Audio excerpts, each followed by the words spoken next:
classic track, well known and loved by many.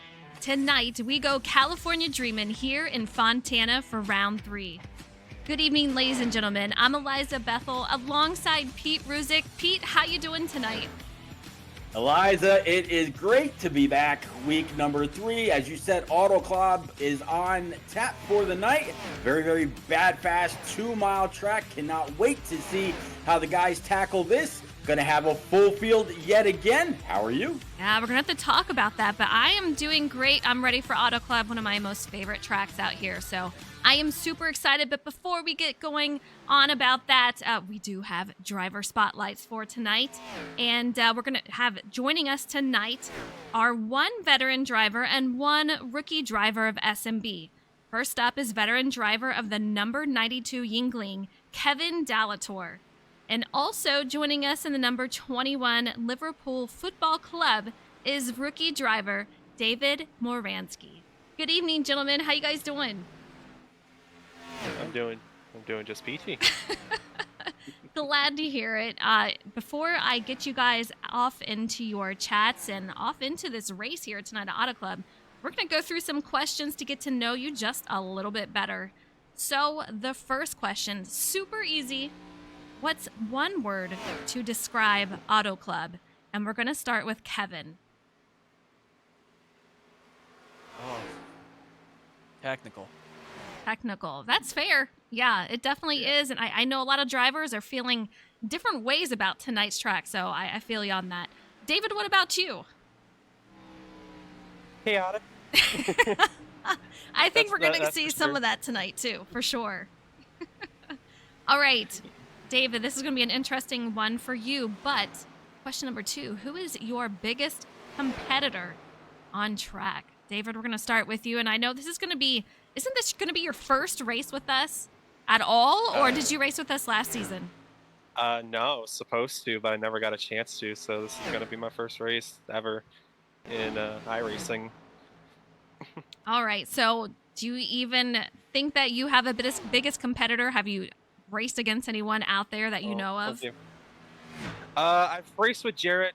Jared, he's from the F1 side of things. That's where I've come from, so I know Jared's bad fast on that side of things. I know he's good on the NASCAR side of things too. But if we're talking biggest competitor, I'd say honestly myself, if we're being honest here. That's fair. Yeah. A lot of this is just getting used to the car and track, and sometimes it's just having, the confidence to go out there and do what you need to do. So I feel that. All right, Kevin, What about you? Who is your biggest competitor out on track? Well, I can't steal his answer, but I will use my internet. That'll be my answer. You are having some internet issues tonight. Do you think they're going to be fixed? No. I don't think so. Well, I didn't have time to really get a look at it, so yeah. If it's not fixed, it's not fixed, unfortunately. Well, let's hope it is. All right, third question. Your favorite real-life driver and paint scheme. We're going to start with you, Kevin. Oh, come on. You're putting me on the spot with the paint scheme one. Oh. Driver, all-time, Jeff Gordon, currently Larson. I'm a 90s guy. I grew up watching the sport in the 90s, and it was really hard to get away from, Gordon's rainbow car, but all-time, probably the Mellow Yellow 42. Not the Days of Thunder one, the Mellow Yellow 42, the one Kyle Petty drove for Sabco. That just... When you saw that on track, I didn't care if it was 33rd or 3rd. That thing was just hot. I agree. You have some great paint schemes out there for sure. And I love the one that you're running tonight, too. So huge props to you on that one, too. Thank you. All right, David, what about you? Who is your favorite? Well, what is your favorite real-life driver and paint scheme? Well, it's going to feel a lot deja vu, but I was a Gordon fan, and then once he retired, I became a Larson fan.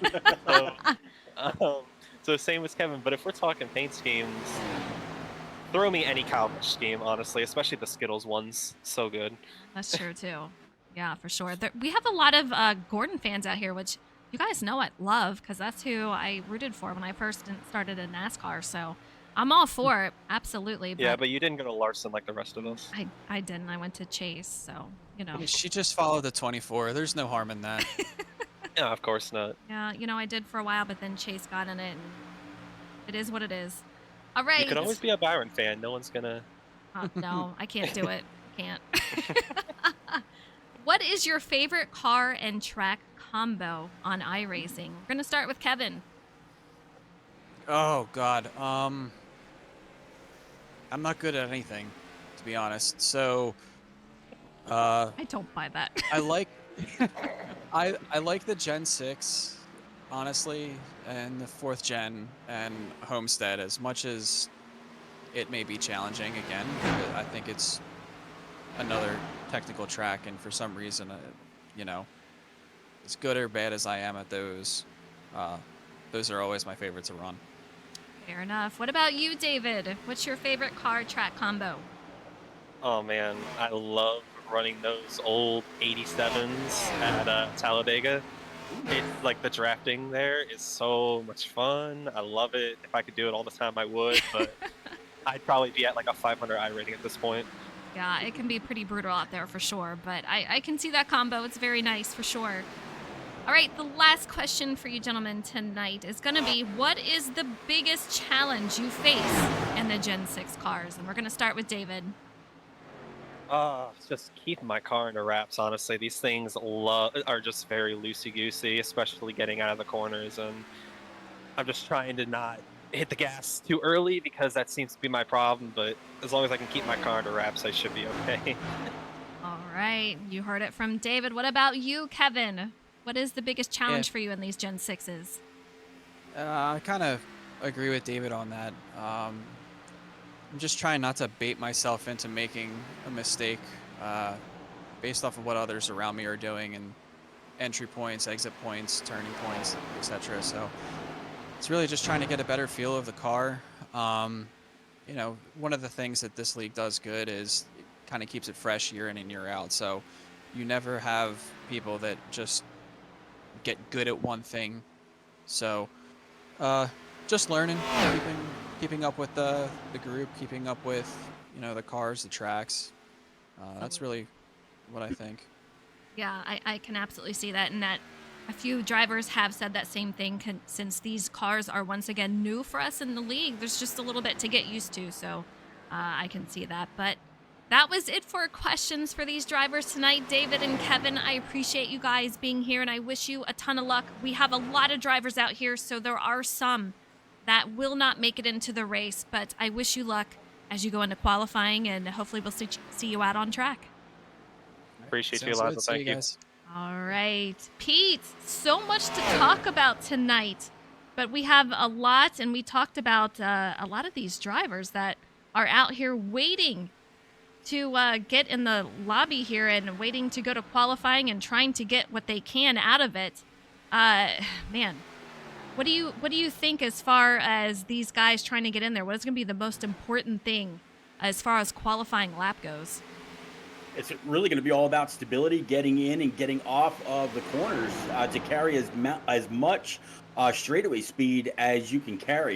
You know, I look at some of the guys right now, or some of the names, I should say, from 41st through 48th that are, you know, that have been out there running a little bit in practice, maybe getting a little bit of draft, not quite sure. But we're talking about, you know, Ben Branscombe, Jeremy Kramer, Mark Santucci, Charles Kramer, Kevin Dallatore, who's just in here, Jared Cardwell, who was also just mentioned, Rob Newman, and community staple Jacob Palmer.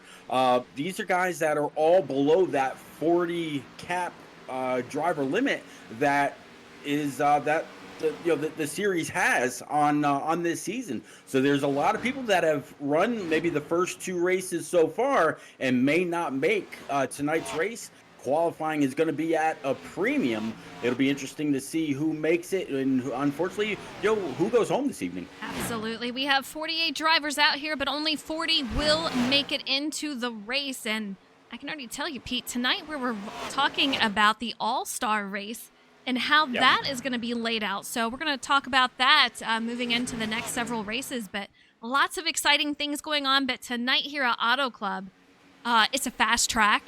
You know you can take it 3 and 4 wide. Some of these drivers are getting loose in 1 and 2.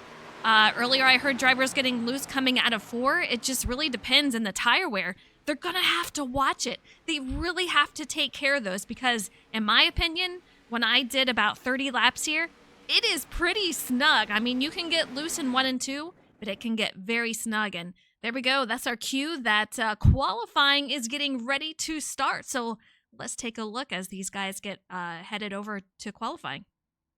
Yeah, I ran a practice race the other evening with Brendan Book and Tom Flitcroft and a few others. And while I was able to keep up for the most part, they all eventually walked the dog on me. But I did know, I did find that if you try to turn down low, like you typically would at a Michigan or an auto club, kind of sister tracks, the car got very, very free and wanted to spin out mostly off of 4, as you just said. But you're also able to carry a whole lot of momentum off the corner if you were able to get it stick. But there was a lot of grip up on that high line. But at the same point, Eliza, the high side will also tear up those tires. It's definitely so true. We do have a lot of drivers out here in qualifying, but as Pete said, tires will have to be watched. And you guys, I'm looking and I see you guys out there in chat. Thank you so much for tuning in. Yes, my bot decided to take the night off. So unfortunate, and a humdinger there. So Duel and all those games are not going to work. I'm so bummed. That's what I get for the one time I forget to check it. But Duncan Fall out there, Ben Branscombe, we mentioned him earlier. He has not come out here this season yet. So 8 drivers will have to walk on home from tonight's race. I hate to see that. I love that so many people are out here to race. It's just tough to see them when they have to go home. Pete, you want to see everyone out here, but man, what a field. Yeah, absolutely. I mean, there's a lot of people that say, why doesn't real life NASCAR go back to 43 cars and not have, not limit it to 38 or whatever it is anymore? And it used to be they had an issue with starting parks. People would show up and just have enough to qualify and then go home and collect that little bit of cash payment on the way out. Well, there's nothing like that here, but I think making these races when you know that you're doing it amongst some of the best drivers that we've seen in several seasons now. We've talked about the I rating of all the different drivers in here. There's 4 or 5, and I think even a couple of 6K drivers throughout Shake and Bake. And when you can qualify amongst them, you're doing pretty well. Absolutely. It's a tough field, a lot of talent in this field. And I can tell you, Zach, he qualified in second so far. And he was in our Discord earlier asking drivers, hey, how do I get better? How are you guys having so much speed? And drivers were just showing up saying, hey, this is, try this out. Take a look at your brake bias. Take a look at how you're taking the corners and try it out this way. Take a look. He's out here in P2 just simply from that. So amazing job by that Zach in the 22 car. Jimmy Cocker, he was fastest in practice for a long time. He's out here on pole currently. We have Matt Sisler in 3rd, Justin Anasagak in 4th, Jamie Wright in 5th, Brody Folliker in 6th, Matthew Opliger in 8th, and Hunter Johnson, he's going to move up in the top 5 and now 6.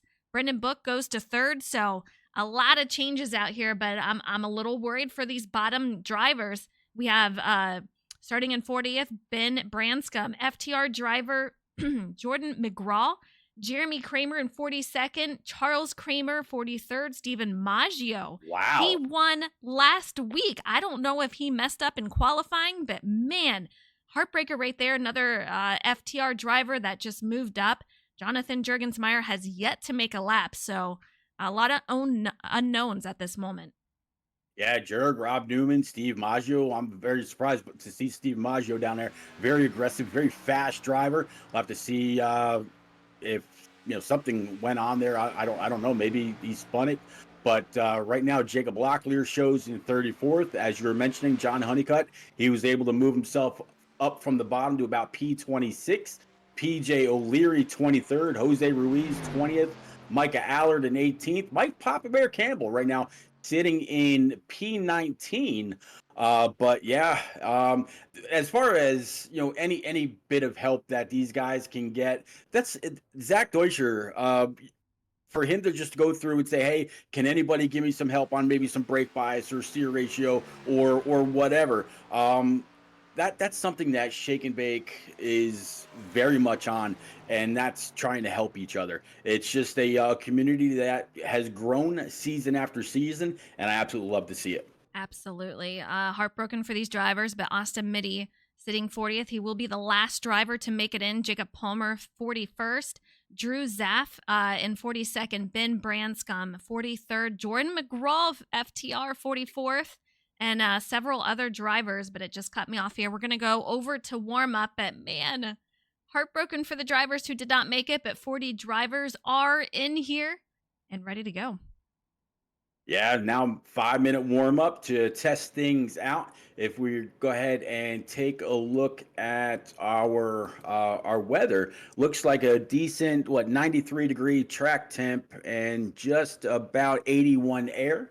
So pretty good settings for what will be a great race. I have no doubt in my mind. Absolutely. Let's take a look at the track analysis. What can we expect tonight here at Auto Club? We're going to have 100 laps out here. No fast repairs that will not change. Stages. There are 2 stages. The first one is 30 laps. So at the conclusion of lap 30, our top 10 drivers will receive their bonus points. And then the second part of the stage will be 70 laps long. Tire sets, there will be 3 fresh Goodyear tires out there for these drivers to take. And we do have some drivers out there ready to partake in some warm-up. And since we have these guys out here, I want to take a look at the points. What we have so far, which is very interesting because if Steven Maggio didn't make it, he is our points leader, Pete. That is going to drastically affect him. Just crazy. He is points leader at 95 points heading into tonight at Auto Club. Jonathan Jurgensmeyer, 71 points for him. Michael Walls in third with 69. Jimmy Cocker, who won at Daytona, he's got 86 points. Or 66 points, sorry. We have Jarrett Cardwell in fifth with Brody Folliker in sixth. Matthew Gale 7th. Brian Pizzakimi 8th. Francis Hamilton 9th. And Jonathan Hernandez rounding out the top 10 in points. So very, very tight out there. You get a lot of bonus points. If you lead the most laps, you get those stages. So definitely something that these drivers want and need to go for.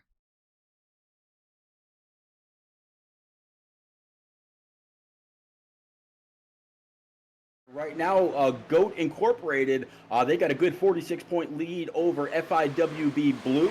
And then Output Racing, Team FTR, and Dart Motorsports make up the top 5, only separated by 90 points. C Motorsports, Amore Racing, SFI Esports, Nitro, and then M3S Motorsports to round out the top 10. So these guys are going for more than just points for themselves, but also something that NASCAR is all about, and that is teams. So team points for the season as well. Absolutely. We do have a couple of drivers that will be taking an EOL at the start and possibly a pass through, those that cause more than 2 cautions. So we'll have to watch out for them as they have to head into pit lane under green flag conditions. But tonight, Pete, do you think we're going to see a lot of cautions out there, or do you think this will be relatively green?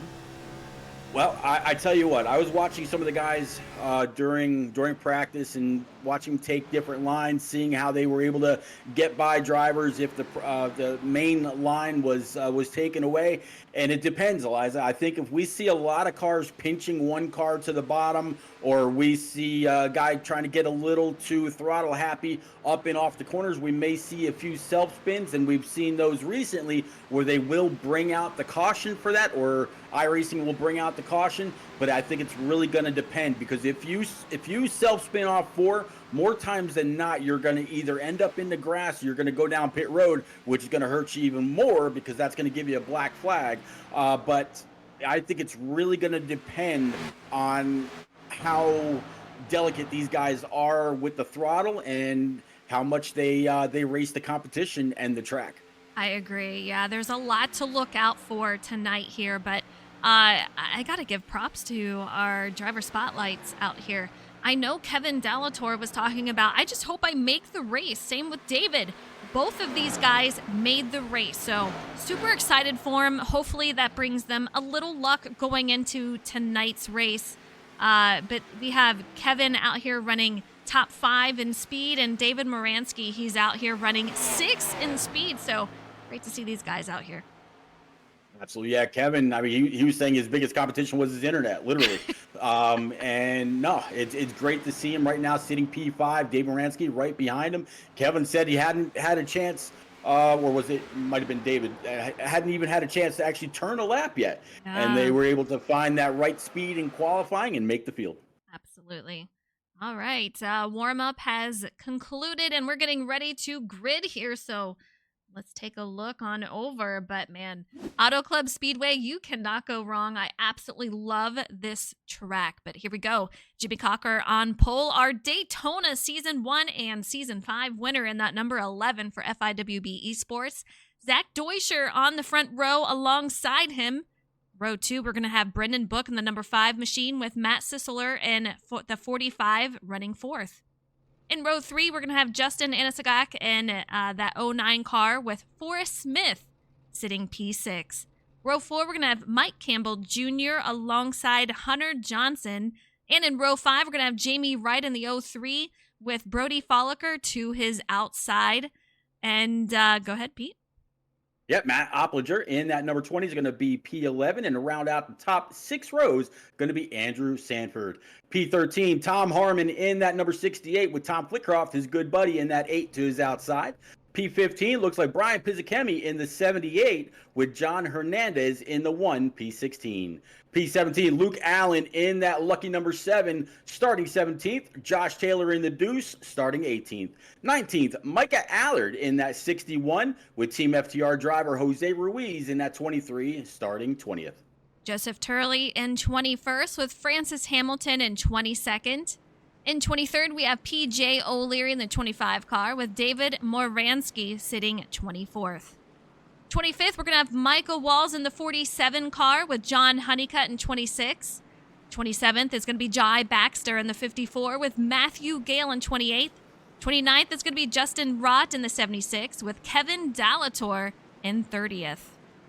31st going to be Joe Berg in that 9-3 with Jarrett Cardwell in the 12 to his outside. 32nd, 33rd is going to be John Jurgensmeyer with Philip Bridgman in the 24, 34. 35th is going to be Jacob Locklear in the 84, and then the 81 of Mark Santucci to his outside.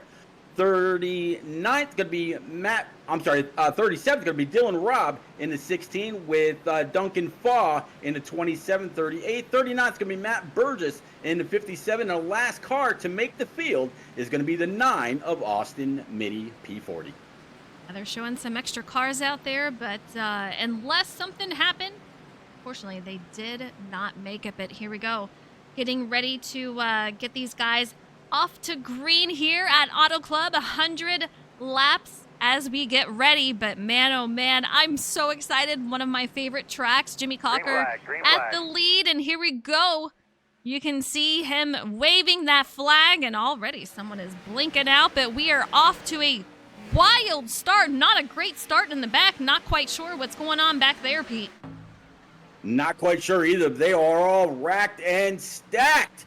Many rows back, but how about that push that the 09 of Justin Aniscott gave to the 11 of Jimmy Cocker to help him get into turns 1 and 2. Now here comes the double deuce right up his backside going into turn 3. Hunter taking it 3 wide, the 09 in the center, the 22 up high. 3 wide for second, they're down to 2, and the 11 is already getting pushed for 2 wide for the lead here. 32 is unable to capture the lead. The 11 will take it over and keep it. But man, so incredibly tight out there. We have 2 wide, 3 wide, all the way through the field. Yeah, Jimmy Cocker's still able to defend. The 09 right now, P2 is going to go ahead and try that high line. 32-22. It's a duel for P number 3. They are all side by side, many rows back. Looks like they just took the green. The 11 trying to break any kind of side draft, pulling it way down. And so far, man, that 09 really wrapping the high side, trying to carry momentum. Yeah, how about that? Man, what a run. The 11 on the inside. He's got that 03 of Jamie Wright helping him out. But these drivers just all over the track, fanning out, going for every piece of real estate they can. And I'll tell you what, it's Auto Club. You can take it down low, you can take it in the middle, up high. I mean, there's literally 4 lanes that you can run here. I absolutely love it. But again, tire wear. You got to take care of your machine. Otherwise, long run, the tightness is just going to be absolutely insane. It will not be a fun ride. How about Justin Anscock, not to beat a dead horse, but the guy, on lap 3, usually by now the draft is what it is here at Auto Club. Some guys in practice were talking about how strong it was, but Justin Anscock there on lap 3 turned the fastest lap from the front with a 40.56.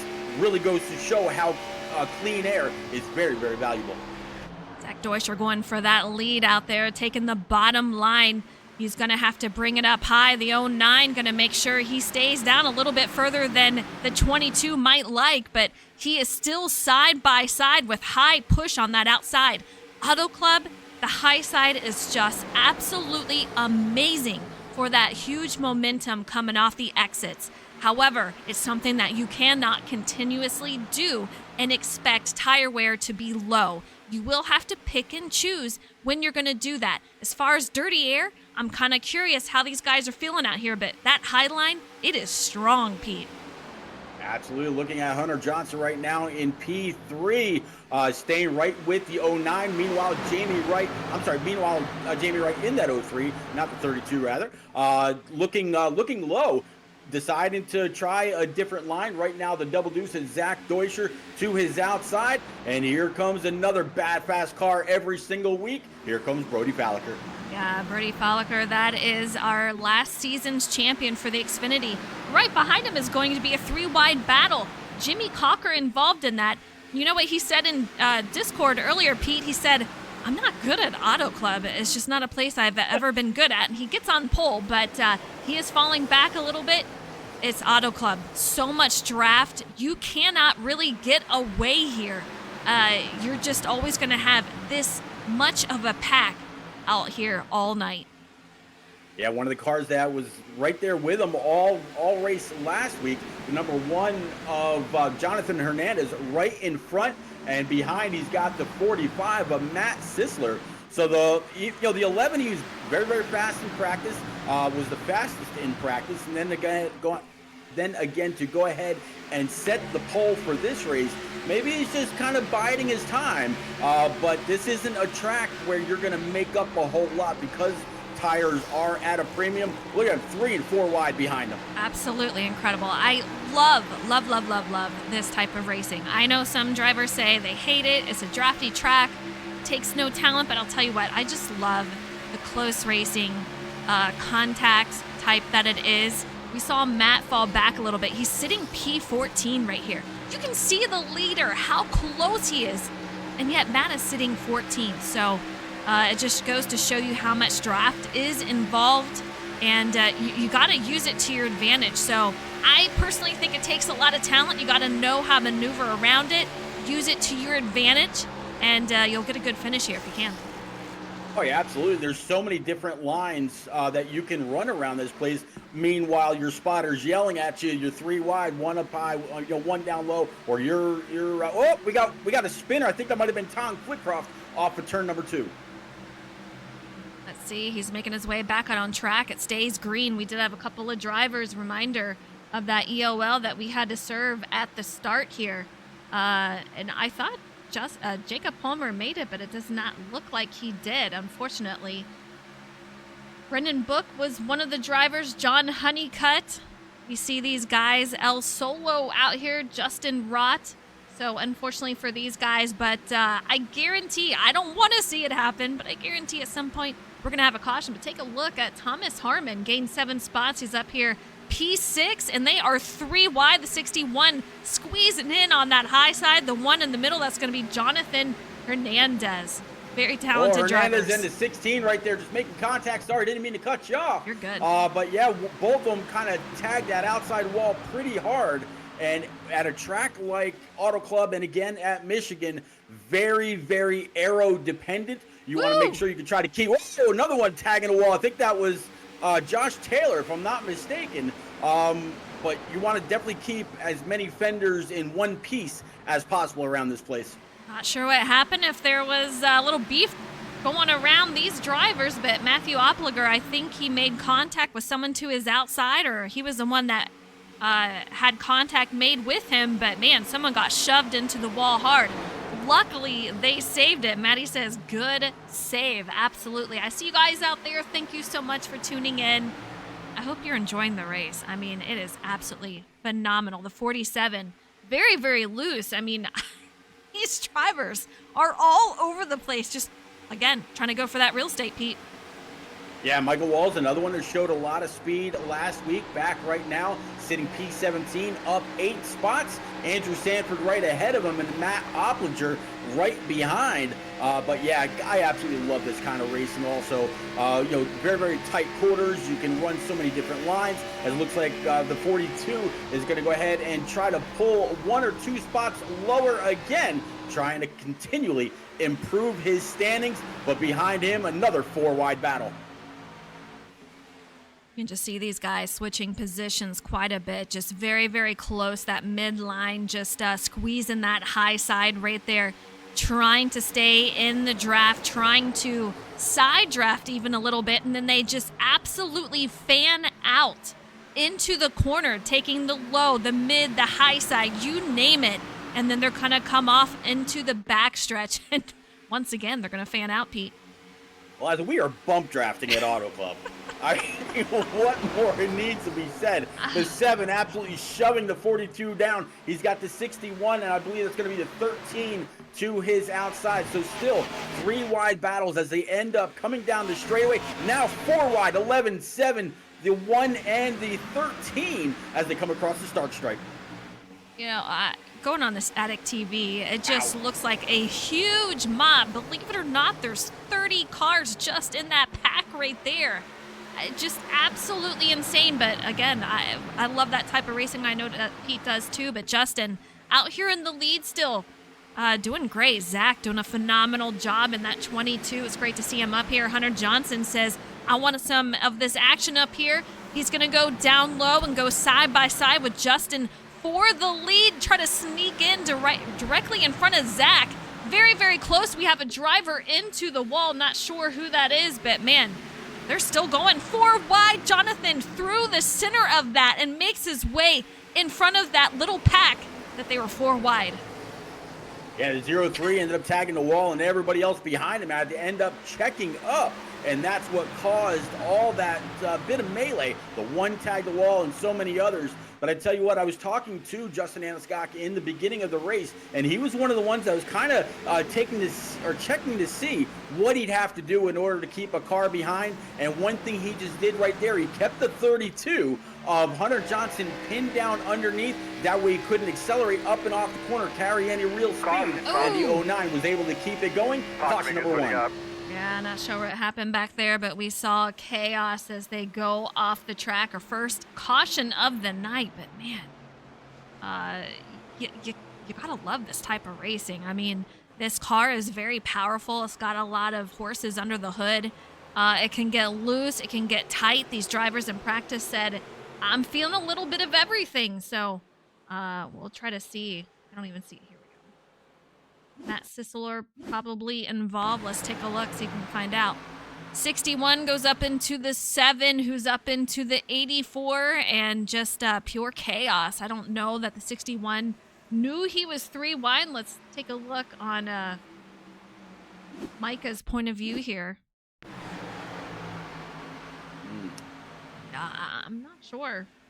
I think that's going to come back as a racing incident and not just quite sure. I mean, again, close quarters battle, close quarters racing. But what's interesting is I'm watching the 09 back live. He's dragging everybody down pit road. I wasn't quite sure if that's what was going to happen, but again, tires. Absolutely. Michael Walls, it looks like he might be staying out here. Very interesting. Up 24 spots. Francis Hamilton in second. Joe Berg third. Jarrett Cardwell up 28 spots in fourth. Philip Bridgman up to fifth. And the rest of these drivers onto pit lane. Yeah, so the 47 of Michael Walls and Francis Hamilton, that's going to be an interesting restart, Eliza, because they're going to be a whole lot slower on their corner exit. They might even drift up a little bit in the middle or the apex of the corners. And as we know about the racing here, these corners are very, very wide, very sweeping, and can easily carry 3 and 4 wide. It's going to be an interesting restart. I'm hoping that we don't have any, tire spinach at the beginning. Yeah, we'll definitely see. I don't know that we're going to see a lot of that, but, it could surprise me. But Micah, trying to see if he was in a team chat to chat with, but unfortunately not for tonight. But, man, 16 laps of pure chaos. 3 and 4 wide, just so much fun. I can guarantee these guys are having a lot of fun out here, Pete. Oh yeah, we love to watch them. They love to go back later on and watch themselves. Fun, not to be make them sound like they're full of themselves or nothing, but they love to see the vantage point or the views that are captured throughout the race, and maybe judge themselves a little bit if that's not too harsh, saying, hey, maybe I could have done something here, or maybe I could have done something different there. It's a great learning tool as we go on throughout the season as well. Absolutely. We will be going green this time around. Micah will be leading us. Francis in second. Joe Berg third. Jarrett Cardwell fourth. Philip Bridgman fifth. Jonathan Jurgensmeyer in sixth. Duncan Fall seventh. Jimmy Cocker eighth. Justin Anisagak 9th, and Zach Deuscher 10th. Yeah, Jonathan Hernandez is going to restart P11 with John Honeycutt right behind. Hunter Johnson with Matt Sisler. PJ O'Leary and Matt Opplinger is going to round out row number 8. Jose Ruiz and Brody Falliker with Tom Flickcroft with a great save to rebound, come back P19 after his pit, and then Jacob Locklear to round out the top 20. 47 and 48 take up this front row, and Francis Hamilton, I talk about him all the time now. You and I both do that. Yep. He's just so much talent and such huge growth. He's getting a win. It's happening. It will happen this season. I'm not going to jinx anything, but we'll see how it goes. No tires for him. See what he can do. Yeah, I guess he's saving his set for a little bit later on. Knows that he's got the speed in that number 48 Detroit Tigers Chevrolet. Here we come to the green. Pace trucks off. Eliza coming to the line. Here we go. These guys just stacked up on this restart. Let's take a look mid-line and see how these drivers are doing. The 20 takes it down low below the 45, and already we are 3 wide, and that's about for 17th place right here. The 50 into the 45, they somehow gather it back up as they were 4 wide, along with up further in the field. These drivers are absolutely nuts. Yeah, I'm glad that I believe that was going to be the 42 and maybe the 45 able to clear those guys and be able to carry a little bit more speed. But looking at the 42 of Brody Falliker way down on the bottom, talking about 5 wide. See if we can find it. Man, these guys just all over the place. Take a look. How many cars? I mean, cars are getting shoved left and right.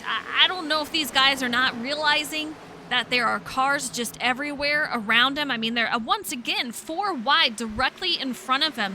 The 00, the 93, the 25, the 27 gets into the 42. The 42 is around that it will be a caution, I guarantee. Or not, Pete. Brody saved it. Staying green. Yeah, Brody able to right the ship and keep on going. Going to grab a couple gears and get up and moving. Looks like the 45 and one other also ended up off track. Great save by everybody. There was contact, but I'm going to guess not quite enough to cause any real damage. That 42 is a rocket ship, Eliza, week in and week out. All he needs is a caution, and he'll be right back in the fight. Yeah, he's a rocket ship, but I know he's got to be especially frustrated. I think some of these drivers just need to calm down a little bit. You are going 3 and 4 wide. You have to communicate with the drivers that are out there. This track is wide, but I think they're thinking it's a little wider than it actually is, and they're not realizing they're 3, 4, and I thought I saw 5 wide at one point. Yeah, I know I definitely did when the 42 took it all the way down. But Eliza, back up front, we got a new leader. Talking about the 22 is Zach Deutscher, but the 09 of Justin Aniscock says, hey, I got something to say about that. Right behind him, real-life driver Hunter Johnson, right back in the thick of it. PJ O'Leary running P4, up 19 spots from the beginning. Jonathan Hernandez right now running P5 in that number 1 machine, all nose to tail down the backstretch. There are top 5 drivers, leaving a gap between them and that second pack that is going to be led by Jamie Wright and Michael Walls, who were side by side. So these drivers are going to have to work together to gain back up to this front pack, but they're just hoping, hey, let's get away, work together, maybe just go single file for a little bit and increase that gap out there. Yeah, absolutely. That's exactly what you're seeing. So you got the top 5 all pretty much in a line. Then you got another line of about the next 6 drivers as well, except for fanning out through the corners. But on the straightaway, everybody wants to be right up next to that wall, nose to bumper, and just pushing right along. Now everybody in line down the backstretch. Several packs out here, and take a look at this one. This is about 20th on. 3 wide still back here, and just pure chaos like what we saw the first 14 laps. 3 wide with that 78 on the bottom side. Still going through, but man, oh man. These guys are doing a lot of driving. Let's take it back up to our leaders here, see what they're doing. That 09 with a bit of a lead out even of that front group. Zach Deutscher going to be in second, Hunter Johnson in third. Taking advantage of that gap that they have. Hopefully, they are hoping to keep that. We'll see what happens, but Hunter giving some nice pushes to Zach. Yeah, Hunter really all over the tail end of that double deuce, but watching the 09 on the straightaways, he's actually trying to break the draft. Him and Josh Taylor were talking about how strong the draft is at this track with these Gen 6 cars. We've talked multiple times about how much more power these cars have over the Xfinity and the next gen cars. So the 09, he wants to be able to keep that lead and trying to keep those behind him. I'm kind of curious if we could see a really long green flag run here. We have about 5 or 6 packs, and as you said, Justin leading the field out here, and we have 2 wide for second. Then we have Matthew Opliger, and we have Jamie Wright leading this pack. David Moransky in 8th, Jacob Locklear 9th, Jai Baxter in 10th, and then Michael Walls 11th, Jonathan Jurgensmeyer 12th, Jarrett Cardwell 13th, Francis Hamilton 14th, and Joe Berg rounding out the top 15 drivers out here. And it's going to start another pack a little shortly after that. Yeah, how about right now the 68 of Tom Harmon right now running P14, down 1 spot from where he qualified, right in front of his good buddy and those that shared a lot of time in the admin tower last season. Right now, nose to tail, going down the backstretch, 14th and 15th. Pizikemi qualified 15th. That's where he continues to run, even with the couple cautions. Just curious how much the dirty air affects these drivers, possibly why they're fanning out just a little bit in the corners. Down the front stretch and the back stretch, not a big deal. You want that draft to help out, but into the corners, we might see a couple of cars peek out and some stay up high. You see Pizikemi not too far behind, but some of these drivers kind of varying of which part of the lane that they're driving and coming out of these exits. And Thomas Harmon making quick work of these drivers up ahead, catching up and into that next pack. Yeah, another one moving up a little bit also is P16 up 3. Talking about Micah Allard in that Nitro Motorsports number 61. Micah usually up at the front, the same as the 68 and the 78. kind of curious to see how long it takes before they make their move. Eliza, those are a few drivers you never cut out. You never count them out, I should say, because when it gets close to those checkers, that's when they appear. Absolutely. Driver spotlight, David Moransky up in the top 10, up 15 spots from where he started. I talked to him before the race, and he said, I think I have good speed. I'm not sure about the long run, but as long as I can stay out of trouble, I think I'll be okay. I just got to avoid the chaos. And, man, he's doing a heck of a job of doing that. How about that? Top 10 so far in his debut. Yeah, not bad. Another driver joining the ranks here in the Shake and Bake iRacing community, and he's doing more than just keeping his nose clean. I mean, he's actually able to stay right there with the 84 of Jacob Locklear, the 20 right ahead, and then the 03. So these guys, except for in the straightaway, except for in the corners where they're taking different lines, they're right there in the straightaway, and they're all keeping tabs. And one thing that you have to do, and I don't think we talked about this earlier, Eliza, you cannot lose the draft at Auto Club because you'll get left behind quickly. Oh, absolutely. And I think that's why we're seeing so many different packs here. Once that incident happened earlier and it did not bring out a caution, absolute separation happened. And now these drivers, you can see the gap has grown tremendously between the first and second pack here. They are fanning out around the corner, but watch them join up single file to get in line and take advantage of that draft. And then they'll fan out once again to keep that clean air, which is hugely important. These guys are doing a great job, but I know the drivers behind, they got to get together, use single file line as they try to catch these top drivers. Yeah, right now Harmon and Pizkemi are right along with Micah Allard, all trying to catch up to the 54 of Jai Baxter. Had a great opening race last week here in the Shake and Bake Gen 6 iRacing community, and he's hoping that those guys are going to be able to catch him as well, not just because he wants to be caught or he wants the competition or he wants company or whatever. He wants that draft to try to work his way back on up to the pack that we were talking about a moment ago, consisting of Moransky, Locklear, Wright, Opliger, and Hernandez. Yeah, it'll be interesting to see if Harmon will go down. Yep, there he goes down low, and the 54 will probably tag along on the back of that pack. But Harmon says, I got places to go. I'm going to leapfrog around every car that I can. 78 is going to have to push Harmon, but they may just decide to stay behind the 54. But these guys are looking like they're losing a little bit of patience. And just like that, the end of our first stage. We had the top 10 drivers receive those bonus points, with the first driver receiving 10 and our 10th place receiving 1 point. Talking about up front, looks like the 32 of Hunter Johnson, unless there was a pass on that last lap. Looks like 32 of Hunter Johnson. He's going to go ahead and gain max points. 09 of Justin Anscock. He has surely been up there and led. So has the 22 of Zach Deutscher. Jonathan Hernandez and PJ O'Leary maybe just waiting for their turn and maybe waiting for the next restart should we have another yellow. But right now, Eliza, with these various packs, I'm seeing a whole lot of great green flag racing going on. Yeah, PJ O'Leary up 18 spots. I mean, just looking really, really solid currently. He's got Matthew Opliger out here leading that second pack, but PJ, he's in a great spot if he can make those tires last. I mean, we're obviously in a long green flag run, so they're going to have to take care of those tires.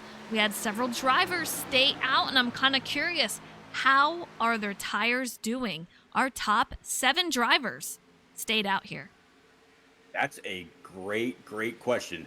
Tell you what, looking back, Michael Walls in the 47, he's fallen back to P14. Jonathan Jurgensmeyer is back in P15. It looks like Jarrett Cardwell is back in 17.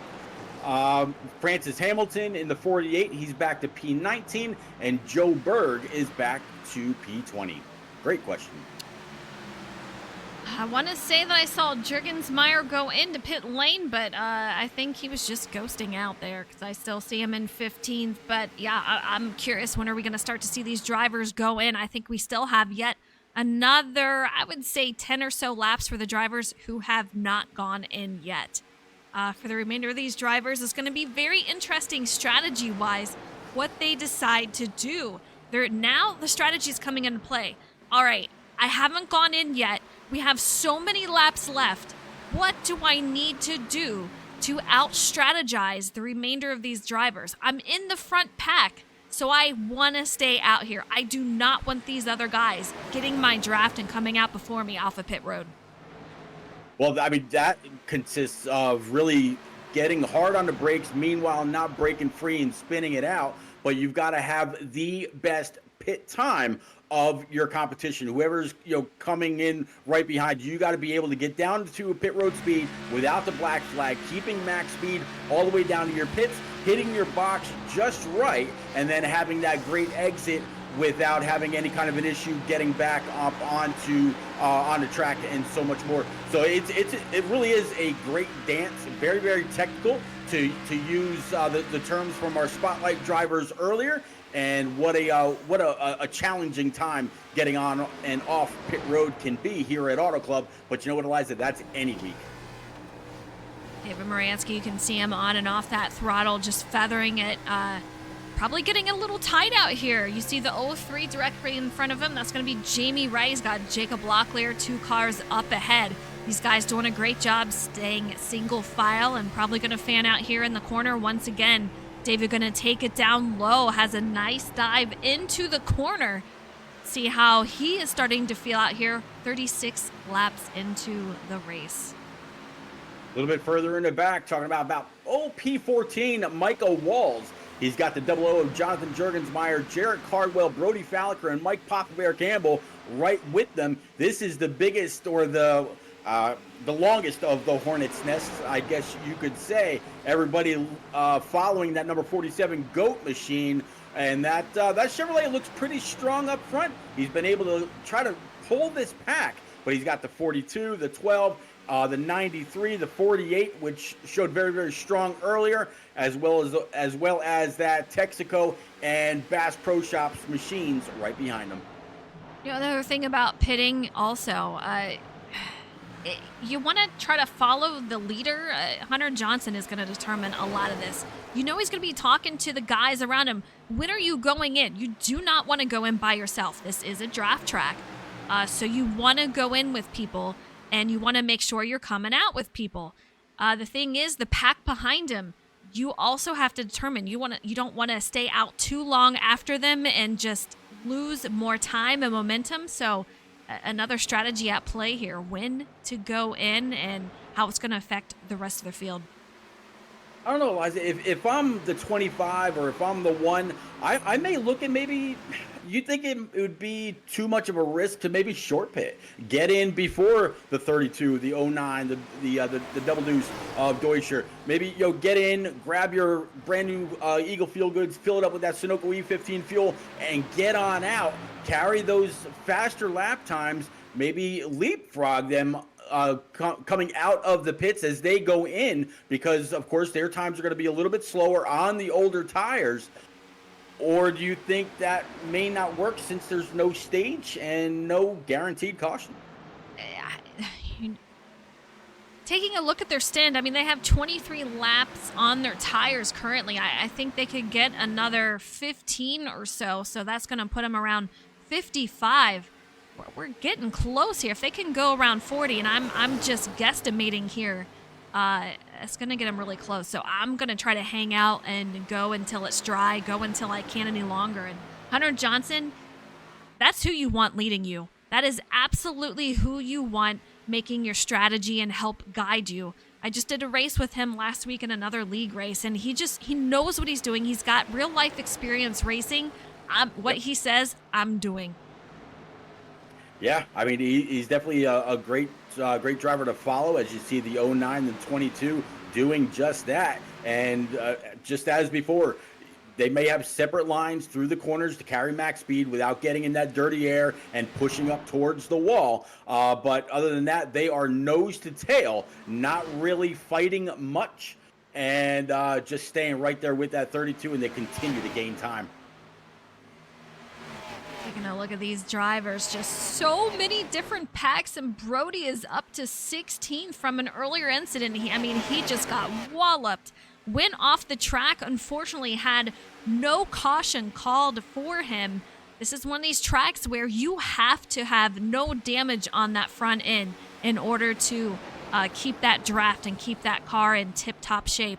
I don't really see any damage on him, luckily, and he kept it off the wall when he was trying to save it, so he should be in pretty solid shape. Might have a few seconds of repair to make once they do make a stop, but really impressed with his drive. No surprise. He was our champion last season, and I guarantee we'll see him make it up into the top 10. Oh yeah, I mean, if you think about it, when he got forced down onto the infield down the backstretch, there were no cars in sight. So he has not only caught these guys, but he's been able to maintain a very, very good level of speed to be able to be with this crowd as the race has gone on. So I think that 42, as every week, he's going to be someone to look at a little bit later on. Second pack looked like it's got separated just a little bit. David Moransky and Jacob Locklear separated now. He's got Jamie Wright behind him in that 03 car trying to push him back up there. It looks like he might have the draft. He should be all right trying to make it back up, but they will have to work together to try to keep that. Matthew Opliger leading that pack, the 84 directly behind. That's Jacob Locklear. I'm just waiting. When are these guys going to pit? What's it going to be like? I would assume 4 tires, absolutely full fuel. Yeah. And I can tell you last week from my league race, do not use iRacing's auto fuel. Don't do it. It constantly shortchanges me on the fuel. So just a tip there. I think if there's anything about iRacing that I have continuously heard you don't like, it is the auto fuel here. And I think there was actually somebody asking about how to disable that, if at all possible, when setting up races and whatnot, just because maybe it's not just you being bit, but others as well. But talking about others as well, Tom Harmon now able to catch up to the 21 of Dave Moransky. So with that little bit of draft help, he's got the 61 of Mike Allard, Jai Baxter, and Brian Pizzicchemi right behind. And then from Pizzicchemi back to Michael Walls, you're talking about a 5-second gap, Eliza. Top 13 really pulling away from this bigger pack. Thomas, Michael, all these guys in this pack, very, very strong drivers. They know what they're doing. I guarantee that the 21 of David Moransky, he's going to tuck in behind these drivers. Thomas going to bring it down low or keep it up high, as you see here. But a great group to be behind and let pull you. I think that 21 is getting very tight. Tires are not feeling well out there for him. So he's going to have to tuck in behind and keep that draft. Yeah, 68 now pulling to the inside of 21. 61 of Micah Allard going to pull in right behind the 68. They're all going to freight train on the bottom side. Here comes Jai Baxter and Brian Pizzicchemi. Also, it's not going to be long in that 21. Like you said, all he's got to do is try to camp on to the draft and keep up. Right now, doing a great job. Still sitting P10. Absolutely. All right. 46 of 100. If they make it much further, I will be very, very surprised. I'm saying within the next 10 laps, these guys are going in.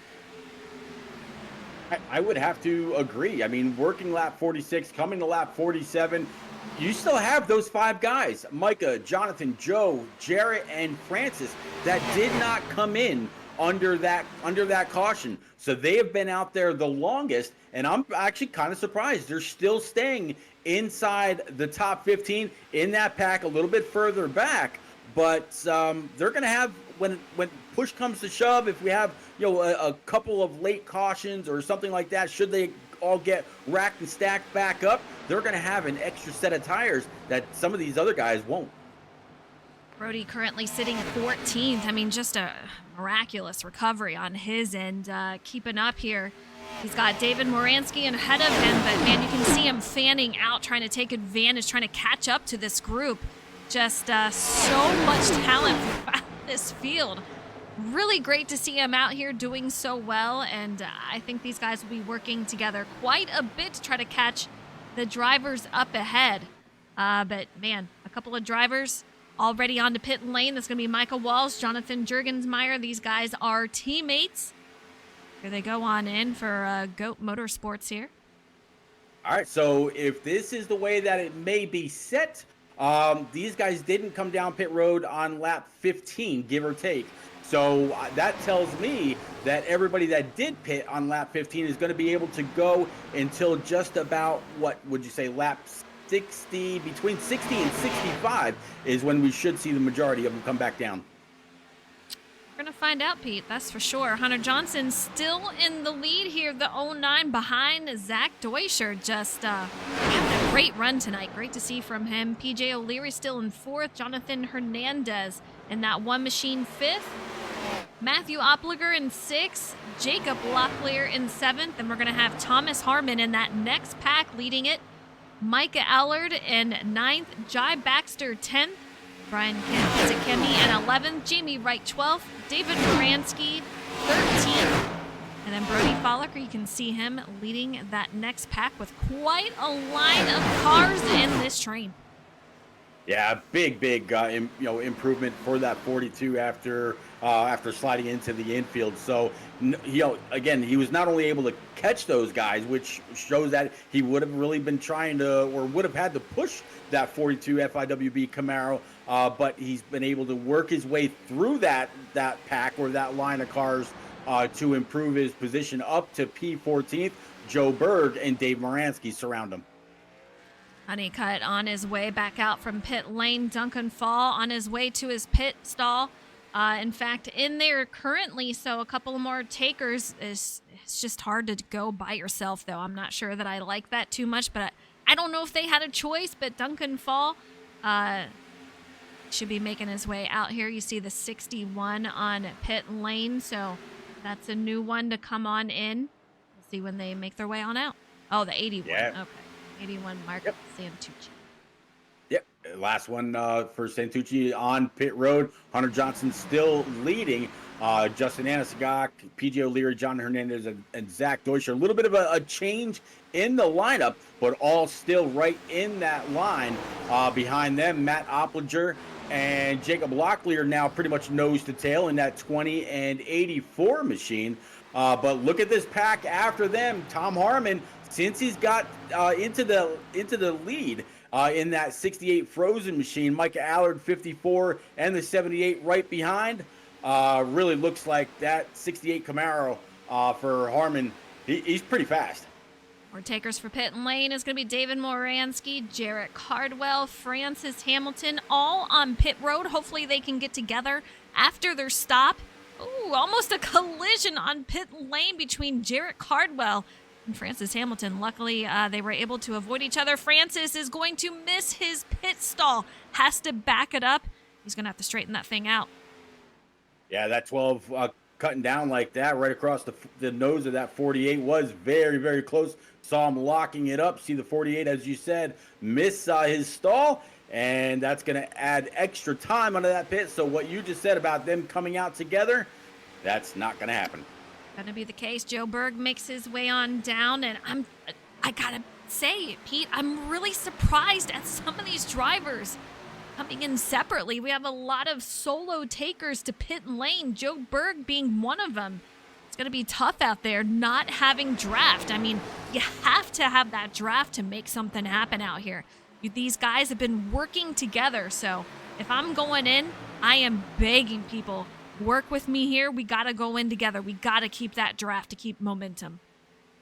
I would agree. And the only thing I can think of is, since Jarrett Cardwell and a couple others were able to go a little bit further than those that had stayed out initially and pit before them, is they were a little bit further. I'm sorry, they were like maybe 2 or 3 cars behind those that pit first, so they were able to save a little bit of fuel. They weren't having to lay the throttle down quite so much. Again, we talk about the draft here. Maybe they were able to save just a little bit, and were able to go a little bit further just in case that yellow should happen to fly. Pole sitter out here in 19th. See him. He's got Justin Roth behind him. Matt Sisler in 18th. Tom Flitcroft in 21st, Andrew Sanford in 22nd, Matthew Gale 23rd, Dylan C. Robb 24th, and Austin Mitty in 25th here. Yeah, Justin Rod just tagged the outside wall coming off of 4, but was able to not collect the 8 of Tom Flitcroft or the 67 of Matt Gale behind them. But yeah, big kind of curious what's happened with the 11 of Jimmy Cocker.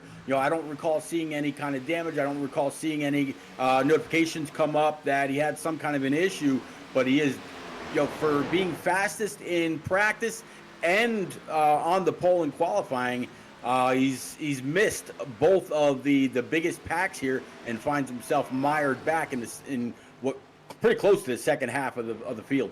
I can tell you firsthand experience, qualifying is so much different than a long run. And I mean, Yeah. he gave us fair warning, said, I'm not good here at Auto Club. I just don't have the track down. And he definitely had a short run speed here. And I wish that's all you needed, because I struggle with the same thing sometimes. So I think we'll see him make some moves up, but we still have plenty of time. We're just over halfway. These guys still need to make a pit stop here, so he's really got to nail that and come out with some other drivers here. But Hunter Johnson still in the lead. His teammate PJ O'Leary in second. We're going to have Justin Anisagak. He is out there on the high side. These guys starting to get a little racy as we go 3 wide. And that is not going to be for position for Micah Walls, though. No, not at all. Some of these guys kind of mixing it in with the leaders. The 47 just off of pit road. He's got those 4 brand new Eagle feel good, so he kind of feels like Superman around these guys, and they're just gonna let him go. And great job by those guys, and also by the 47 to not get collected and all that, because it's very, very easy when you've got brand new tires and you're carrying a little bit more speed. You can get back in the throttle a little bit sooner to maybe run into the back end of someone else, or maybe slide up or something like that. Newer tires can still be a little bit loose, but great job by everybody involved. Absolutely. And I mentioned the draft, but here we go again. You won that draft, and it's tough to be out front there, because Micah, he's got newer tires, so newer that he's beating these guys even with the draft. So that's going to be a little tough for him. You can see he's leaving a gap. So he wants that draft, but the guys behind him, the tires are too worn to help him with that out there. Absolutely. Now, next one to come on up and try to get his lap back is going to be the 00 of Jurgensmeyer. He's going to pull right in the front of the 25, right behind the 32. He's got he's part of that conga line. Going to go ahead and throw it low, get underneath the 32 of Hunter Johnson, get his lap back the old-fashioned way, and move on. Yeah, you can't waste time trying to get around the leaders. You have to try to make up as much time as you can. And with the amount of speed that you have compared to the drivers that are on old tires, it is imperative that you make your way out in front of them and get on through, because you do not want to be held up any longer, especially when you're coming off pit road and you got some time to make up.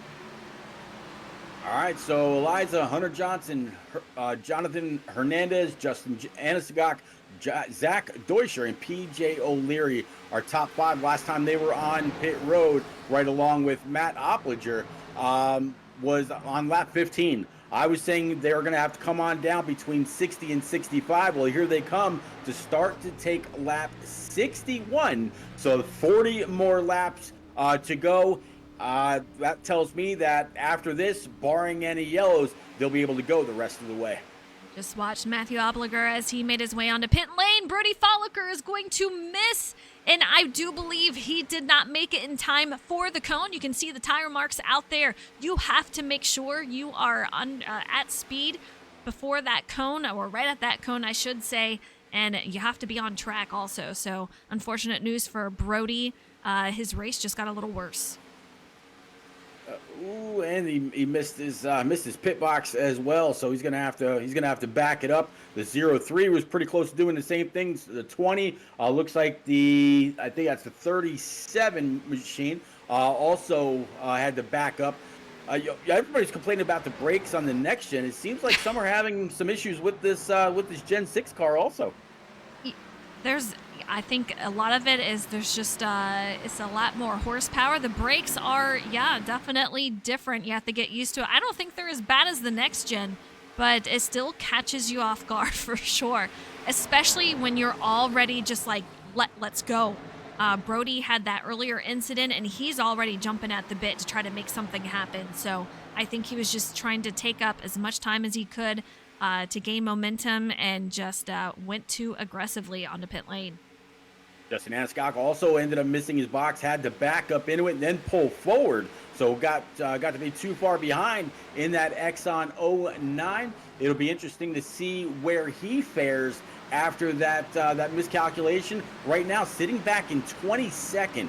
Obviously, there's some guys that have not yet come on down pit road, and that's pretty much everybody from first down to about P14, although Matt Gale just decided to bring it to the attention of his crew. Yeah, he took it down pretty low there. I wonder if he took it around the apron to make sure he was all right entering. But Micah Allard, he is making his way on in. You can see him right next to that cone. And I would assume we're going to see our leader and that pack make their way around. As you can see, Matthew Opliger directly in front of him. And here comes that 54. Yeah, 54 working his way underneath. Hernandez still behind the 32. Then you got Luke Allen around on pit lane. Sorry, Pete. He I don't know if he made contact with the wall, but he was completely sideways as he was in pit lane.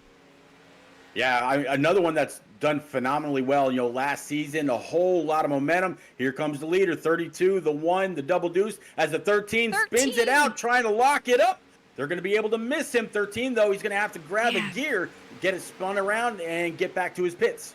Exactly what happened to Luke Allen in this same exact spot. So very interesting. A lot of these drivers having an issue making their way on pit lane. I can tell you, it may look easy, but it is most certainly not. And you really have to nail it. And even getting into your pit stall, it can be you can see all the signs coming up here. Even finding it can be quite interesting. So it's just something that you really have to nail. But we do have a new leader, Matt Burgess, out here in that number 57 machine. Mike Papa Bear Campbell in second. Dylan C. Robb, he sits out there third. El Solo, though. Yeah, these guys will also be coming on down pit road next. Matt Burgess and Mike Papa Bear Campbell were last on pit road lap 15, and it looks like the third in line that you just mentioned, he's on his way down pit road right now. So Burgess and the 71 of Campbell, they cannot stay out there much longer. I don't think they were able to save that much gas. Yeah, Mike Papa Bear Campbell, he stays out. He's going to try to lead another lap out here, lead a lap out here. So we'll see what he can do. But Matt Burgess, Dylan C. Robb, all on pit lane. Matthew Opliger out here, and it's going to move up to second. Jai Baxter in third. Micah Walls in fourth. Jonathan Jurgensmeyer fifth. David Moransky in sixth. Joe Berg seventh. Jonathan Hernandez eighth. Hunter Johnson going to come out ninth, and Justin Anasigak in 10th. Yeah, I gotta say, for Mike Pop Bear Campbell to stay out that late, to lead a lap, gain that point, his car must have been feeling pretty snug. You were talking earlier about how they could be a little loose at first, but in the long run, I believe you actually used that word, snug. So good for the 71 to be able to stay out, grab that point. We all know how far those points go later on in the season, but good job by Mike. Absolutely. We'll see if he can grab that lap lead. But Matthew Opliger is going to be our next leader out here, with Jai sitting P2, and that's going to be him in that 54 machine directly behind Matthew Opliger, our leader. So there we go. So I was wondering how much new tires would benefit some of these other guys. So the 20 of Matt Opliger, he went down pit road on lap 61, 6 laps ago. Jai Baxter right behind him. He was on pit road lap 59. And then Michael Walls and Jonathan Jurgensmeyer both in on lap 47. And then Dave Moransky to round out the top 5. He was on pit road lap 52. So those 4 brand new Eagle Feel Goods and the security that they provide, being able to work your way on by the leaders, they gained a ton of time. They are 1.7 seconds over Hunter Johnson, who was leading before that round of green flag pit stops. Very crowded track here. This is P3. Hunter Johnson all over the track, just going wherever he can. And we have behind him quite the battle. We have Micah in the 61. We have Jonathan Hernandez in the 1 machine and Justin Anisagak up high. These guys making a huge lead over these drivers, trying to gain back that momentum, being back out on track from taking a pit stop here. But fresher tires for these guys. I guarantee they're going to be up into the lead here rather shortly. Jai Baxter, our current leader, we'll see how long he can hold these drivers off. I tell you what, a little bit further in the back, talking about the 32 and the 09. 09 went into the corner just a little bit further than the 32, ended up tagging him on the right rear bumper and sending him all kinds of slideways. But the driver that that 32 was able to corral it all back up and was able to stay right where he was. But talking about staying where he was, how about the 09 of Justin Anisagak? There we go. I'll get it right one of these days. Talk about all the issues that he had, getting into his pit. He slid forward past it, had to back up, then had to pull forward a little bit, but was able to stay right with the double deuce, the 1, the 61, and the 32. Yeah, these drivers got to work together, absolutely. But you can already see they are making their way up there rather quickly. There is the gap between these drivers. Let's take it up to the blimp here and see if we can't get a view. That's our leader, the 54, the 20 in second. And then you have our third place, the 32, with fresher tires. And with these guys going just nose to tail, using that draft, they are quickly closing that gap. And before this turn is over, these guys are going to be right on the heels of that 20 machine. Yeah, absolutely. And I tell you, watch the 20 up high, and you saw the huge run that he got off the corner from that high side momentum. The same thing that the 32 was just able to do, right, as well as the 61 of Micah Allard. How about Micah? He was back there with the 68 and the 78 and a few others. But with that pit stop, I guess he was able to nail it. And here he is up among the leaders. 1, 2, and 3 wide. Micah's going to be on the inside. He's going to be up to second, and he's going to take it down low. Jai Baxter gets a nose out for the lead. He can bring it up high, keep that momentum going. So let's see if he can lead a lap. But right now we're on the backstretch. He's got to hold off Hunter Johnson, who's taking that inside. He's got some help, and I do believe that is the 1 car of Jonathan Hernandez. Perfect example of a slide job. The 61 of Micah Allard able to do just that off of 2. Down the backstretch, led the way, and he's going to lead his first lap here on lap 72, coming quickly to 25 to go. Nice bonus point to help out the points here and the overall standings. We are going to have Chase this year, so it will not be, the set of 12, 8, and 4 for the playoffs. We will have a chase, and I think that's going to shake things up a little bit, keep things interesting. But man, I like the way these cars drive. I'm liking the format, and I think these guys are going to have a lot of fun this season. Oh, I absolutely agree. I mean, so many different tracks, different ways to attack them. Road courses, short tracks, super speedways, cookie cutters, as some may call them. The 1.5-mile tracks. These 2 big old 2-mile sweeping tracks. There's so much fun, and it really helps those that have the different strengths really shine week to week. Change in the lead. These guys switching it back and forth between Hunter Johnson and Micah Allard, but then we're going to have Jonathan Hernandez in the mix. He's going to take over that second spot. These guys are teammates out here. It's going to be a very, very close race. We have Matt Burgess, Brian Pizzacchini, Thomas Harmon, Jonathan Hernandez as a team, and then Hunter Johnson and I do believe PJ O'Leary going to be on yet another team. Yeah, PJ O'Leary. I tell you what, I'm I'm happy to see the success that he's having so far. Right now, running top 10. He's up 13 spots behind Pizzichemi and ahead of Jacob Locklear. Got a lot of bow ties inside that top 10 and quite a few between 10th and 15th. If you're a fan of the different manufacturers, Chevy versus Ford, Ford versus Toyota, everybody else against Chevrolet, well, there's you kind of take your pick as to who you want to follow, or unless you've already got a follow out there. Chat, who's your driver? Who's your horse in this race? Be kind of curious to see who that is, and who do you think is going to win it when it's all said and done in 25 laps? Yeah, man, 25 to go, and there's not a single part of this track that does not have a car on it. I mean, these guys are just all over the place, but Hunter Johnson is looking to get a win here, first of the season, for Season 5 here in the Gen 6. You can take him anywhere in any car, and he just does a phenomenal job. Can get those laps led. But yeah, he's looking to get his first win of the season. Still almost coming up to 24 to go. See what happens. Yeah, 32 leading the way. The double deuce, the 61, and the 20 kind of right there in tow. Justin Anscott kind of falling off a little bit right along with Jai Baxter, but still in the draft. And again, we talked about how strong the draft is. So all those guys right back in line. 09 looks like he might be having a little bit more trouble than he had during that first green flag run.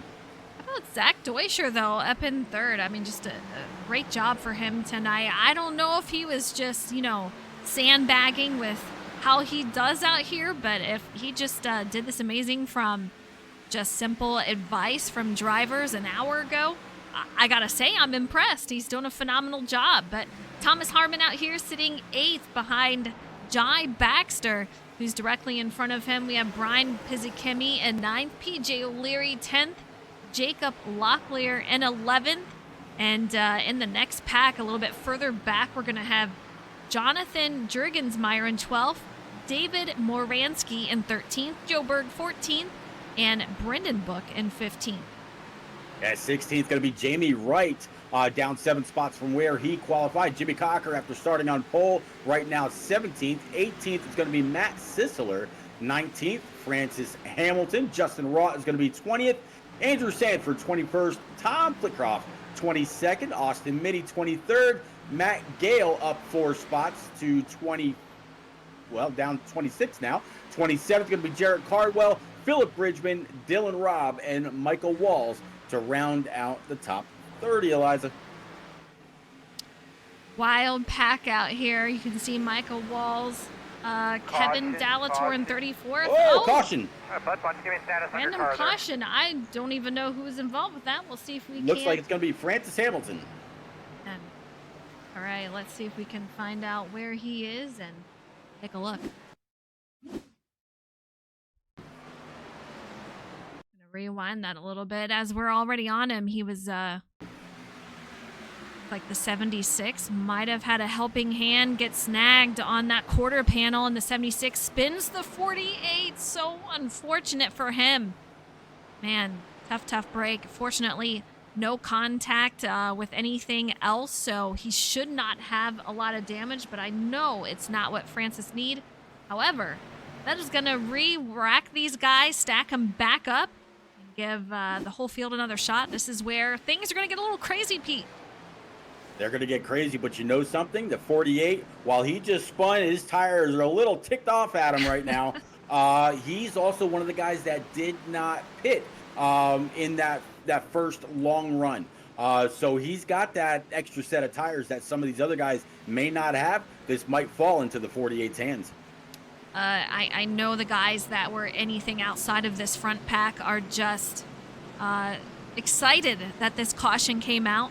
I don't know that our front pack is too excited. They like the gap that they had. They like the lead and leaving everyone else behind. But here comes almost the entire field down pit lane. Very surprised to see the 09 Exxon machine for Justin Anaskog as he decides to go ahead and stay out. Matt Burgess also staying out. Mike Papa Bear Campbell staying out. So you got a few up here. Looks like in that round of green flag pit stops or something else happened, but it looks like the 42 is a lap down. Does that look right to you? See if we can find out. Gritty Folliker.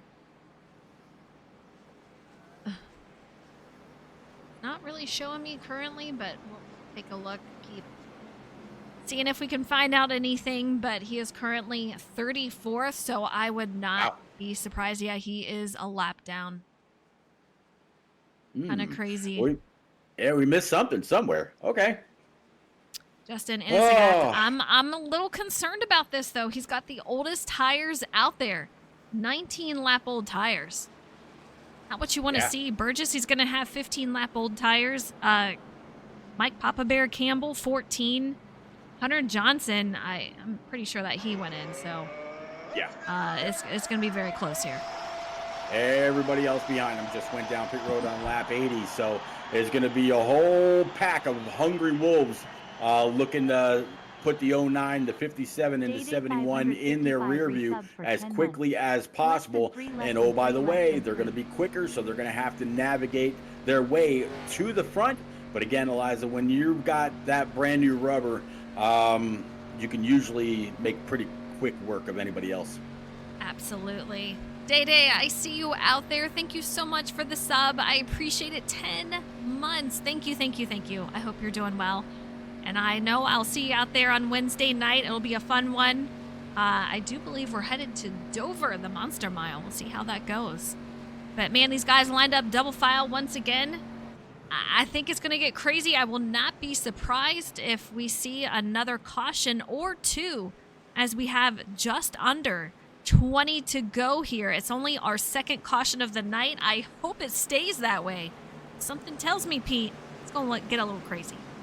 Yeah, we usually talk about this. Elbows up, aggression levels come up. Everybody's feels they've got to, take as many spots as they can right at the onset of the green. So we'll have to see. Can the 57, the 09, the 71 keep everybody behind? I think the 32 of Hunter Johnson, he's going to hit that high side, carry as much momentum off the corner as possible, and try to make pretty quick work.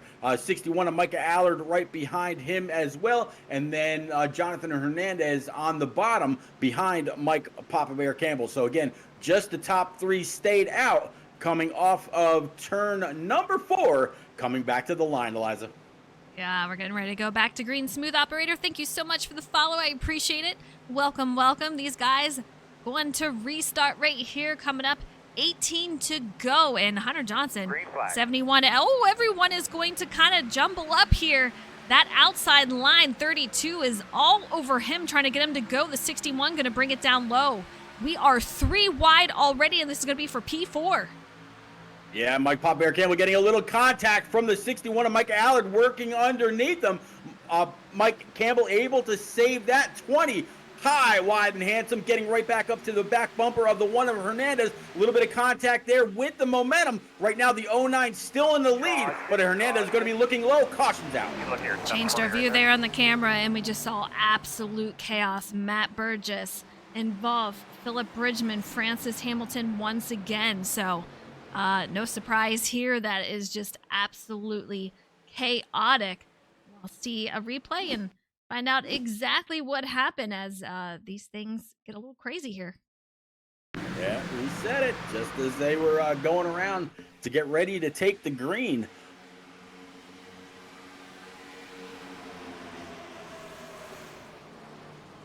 We can't go on board with Matt Burgess. Find out. I mean, there's just so many cars. You can't even make it left to front to back here. What happened? But Matt Burgess looks like he got perhaps a tap from the rear. Got his car upset there, but let's have a look at another angle. Matt Burgess in that 57. Yeah, he's going to get into the 8 actually, and goes down, hits the 48, and it's pure chaos here.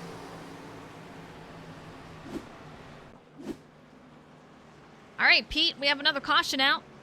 Will we see those drivers that stayed out? Are they going to go in, or are they going to keep that position? No, it looks like the 09 decided to keep it out. Looks like Mike Pop Bear Campbell decided to go on down pit road, as well as the other car that was there as well. So Anasagak, he's the lone car out there on the oldest tires, coming to 16 to go. I think what he's hoping for is what we just saw, a caution breeding another caution to where he won't fall too far through the field. We saw earlier after 15 laps how quickly some of the other guys were, shuffled to the rear. Well, at least 15th, 16th spot. But I know Justin Ansgok, he wants the front. I think he's counting on the clean air to help him get that machine to turn in the corners and maintain as much track position as he can. All right, I want to have a chat with Jonathan Hernandez. We're going to bring him in the booth here. Jonathan, it's Eliza. How you doing out there? Hi, hello. I was in the middle of telling Hunter he's about to flip like Ryan Priest. It's crazy. We knew the chaos was going to happen. We're under 20 to go here. What is your strategy as we go into the final few laps? Just send it. The plan initially was hopefully it was going to go green on that run when we had that breakaway. Sadly, it did not. So we're in a state where we're just going to send it. I know Hunter's going to go for it. Everybody else behind me is on 4, I believe. And Justin's the only one still on old tires. So it's just whoever gets turn 1 to first and able to exit turn 2 still in first is the plan. I got nothing, planned out for these final 15, 14 laps on the restart. We will definitely see what happens, but elbows are going to be out, so I wish you a ton of luck heading into these final laps. Thank you. Either I'll be in the infield care center or I'll be up here talking about another top 3 finish. Checkers or wreckers, man. All right, good luck out there. Wheel. Thank you. All right, you heard it there from Jonathan Hernandez. Yeah, these guys just so talented. A lot of aggression that is going to come out here in these next few laps. We got Justin Anasagak, who's going to be leading the field here once again. Jonathan Hernandez in second, Hunter Johnson third, Matthew Opliger fourth, Micah Allard, who gained 14 spots up to sit P5, Zach Deuscher 6th, Jai Baxter 7th, Thomas Harmon in 8th. So these guys on the backstretch getting ready to go back and restart. Eliza, I mentioned earlier that I ran a test session with Brendan Book and Tom Flitcroft and a few others. And one thing that we all learned about this car and this track very quickly is on the restarts, you don't have to lift. You can just go straight into the corner and carry a whole lot of momentum on the high side. I'm very surprised that Anasagak, on those older tires in that 09 with the 32 behind him, that he didn't choose the outside line to be able to carry that max momentum all the way around and try to keep that lead at least into turn 3 and 4 before more than likely somebody would have tried to undercut him. But here we are off turn 4. Pace truck's about to pull off. We're going back green to take 14 laps to go. You guys are about to see absolute mayhem out here as we're getting ready to restart. Green back once again. You can see this long line. 40 drivers took the grid tonight here at Auto Club Speedway, and they are all going for a win. Justin Anasagak having a great start. We have Hunter Johnson up to second. We have Jonathan Hernandez side by side with Micah Allard in that 61. 2 wide all the way through. We're going to take it 3, and Justin going to fall back. He wants nothing of that chaos. He wants a clean car. Yeah, contact between the 61, the 20, and the 109 of Justin Anscott way up on that high side. I don't think he's got anything left. 5 wide coming off of turn 4. It looks like a couple cars made contact with that outside wall, including the 93 and the 84. We're staying green. 09 still falling hard. I mean, he's all the way back here to 19th after leading to the restart. Absolutely insane. Meanwhile, Hunter Johnson back in the lead. Jonathan Hernandez in second. Micah going side by side for third and fourth here. Man, 13 to go. Can we keep it green? I sure hope so, but man, it's going to get crazy. We want it to stay green, but I'm betting that there's a few people there that want to see them all rack and stack back up so they get another shot at taking a spot or 2 away. The one of Hernandez going to try to dip down. Nothing doing there. 40 32 able to lead yet another one, getting closer and closer to 10 to go, single digits after that, and it's all aggression after that. 12 to go. Once we hit the line, it'll be 11. Hunter Johnson, we see just chaos in the back. Cars flying down to the inside as someone just nailed the wall. And that's going to bring out another caution on what has been an amazing race tonight. Yeah, I think a few drivers saw the 61 hit the outside wall, and they ended up checking up, and that caused the melee behind them. But as you said, big wreck, tire smoke everywhere. Joe Berg involved. I'm trying to go up, and it's way up here on how this wreck happened. I want to see if I can't find out, but it's going to be a tough one to find that one. Yeah, just pure chaos. Yeah, Joe Turley, Andrew Sanford. It looks like, as you said, Joe Berg, Justin Rott, and so many others involved in this wreck. And I'm sure the 32, while he didn't want to see it, a lot of the guys in the back, as I just said, they did. 76 get into the back end, just trying to, give a push for draft, and unfortunately got the car upset, which upset his front end. Made contact with the car on the low side. Just very tough out here. So Justin Rott, one of the drivers involved. Joseph Turley, man, we're going to try to re-rack him and stack him, go back to racing once again, fourth caution, and most of these have just happened in the final 10 or so laps. Yeah, 78 of Brian Piscam is very, very lucky in that replay that he didn't get taken out, because it happened just as he passed those cars. And then Brendan Book, in that number 5, just an innocent bystander, wrong place, wrong time. A lot of drivers having to go in and fix that damage. You can see the 5 machine. He's got some left rear damage on that car. He's going to make his way on out here into the pit stall, try to fix that up, but several drivers still out in pit lane trying to get that repair done. Yeah, unless you've got repair, that's going to be in the mere seconds to maybe minute and a half. You're going to fall a lap down, and this late in the race, it kind of kills your chances on maybe getting back up there, unless, Eliza, we have that caution after caution. The 32 doesn't want to see it. Jonathan Hernandez has been fast all night long. Micah Aller has been able to work himself inside the top 3. Zach Deutscher, again, a quick study. He's still inside the top 10. Tom Harmon, who I said earlier, never ever count him out in that 68. Jai Baxter, after his introduction to Shake and Bake last week. So a lot of guys that have been up front all night long. Some new guys up here as well. And the laps are counting down. The chances to grab that checkers for yourself are winding down as well. Absolutely. We have Smooth Operator out there saying a lot of cars and a great stream. I appreciate it, and I know these drivers do also, for sure. Let's bring Hunter Johnson out in the booth, and I keep kidnapping you guys mid-sentence here, but Hunter, it's Eliza in the booth. How you doing? We're good. How about yourself? I'm doing good. We're coming up on the final 10 or so laps here. What's your strategy? How are you going to keep it out front? Walk away from them. That's the plan. Me and Jonathan working pretty well together. And got some mad fast guys behind me, so just get a good restart, which looks to be we'll go one more lap. But just get a good restart and block the top and try to drive away from them. How crazy is it as we're trying to go 3 and 4 wide up to the front? I know that's mostly happening behind you as you're out front, but I've known you've seen that chaos. Crazy. That's the fun part of this race. That's what I'm having my most fun. I'm enjoying every second of this. I'm with you. I think it's amazing. I love that type of racing. So it's one of those races where I wouldn't mind being out there. But Hunter, I wish you a ton of luck moving on to the final few laps. We'll see if we can't get this to go green. Thank you, man. I'm going to do it. All right. There you heard it from Hunter Johnson, leading the field back to green.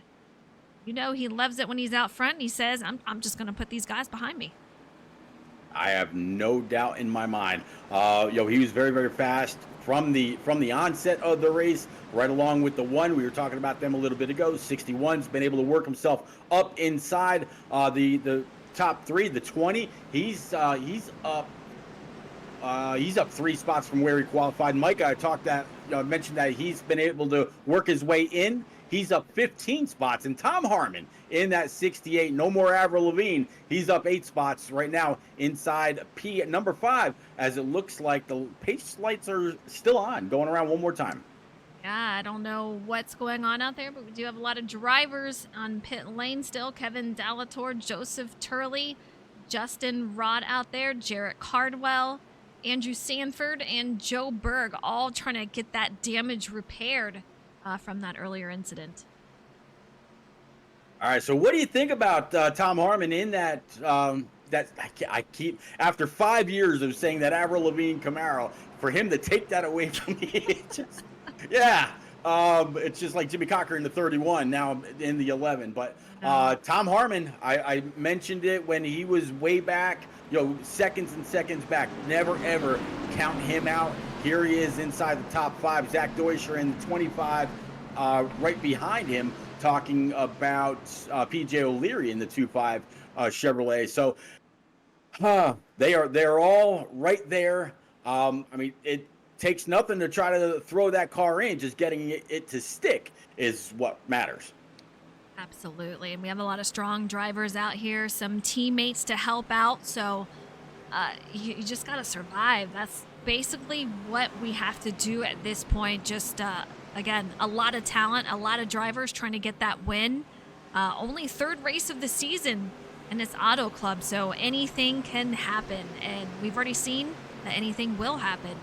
These guys are getting ready to go to restart. Hunter Johnson going to lead the field. Jonathan Hernandez in 2nd. Matthew Opliger in 3rd. We're getting ready to go, Pete.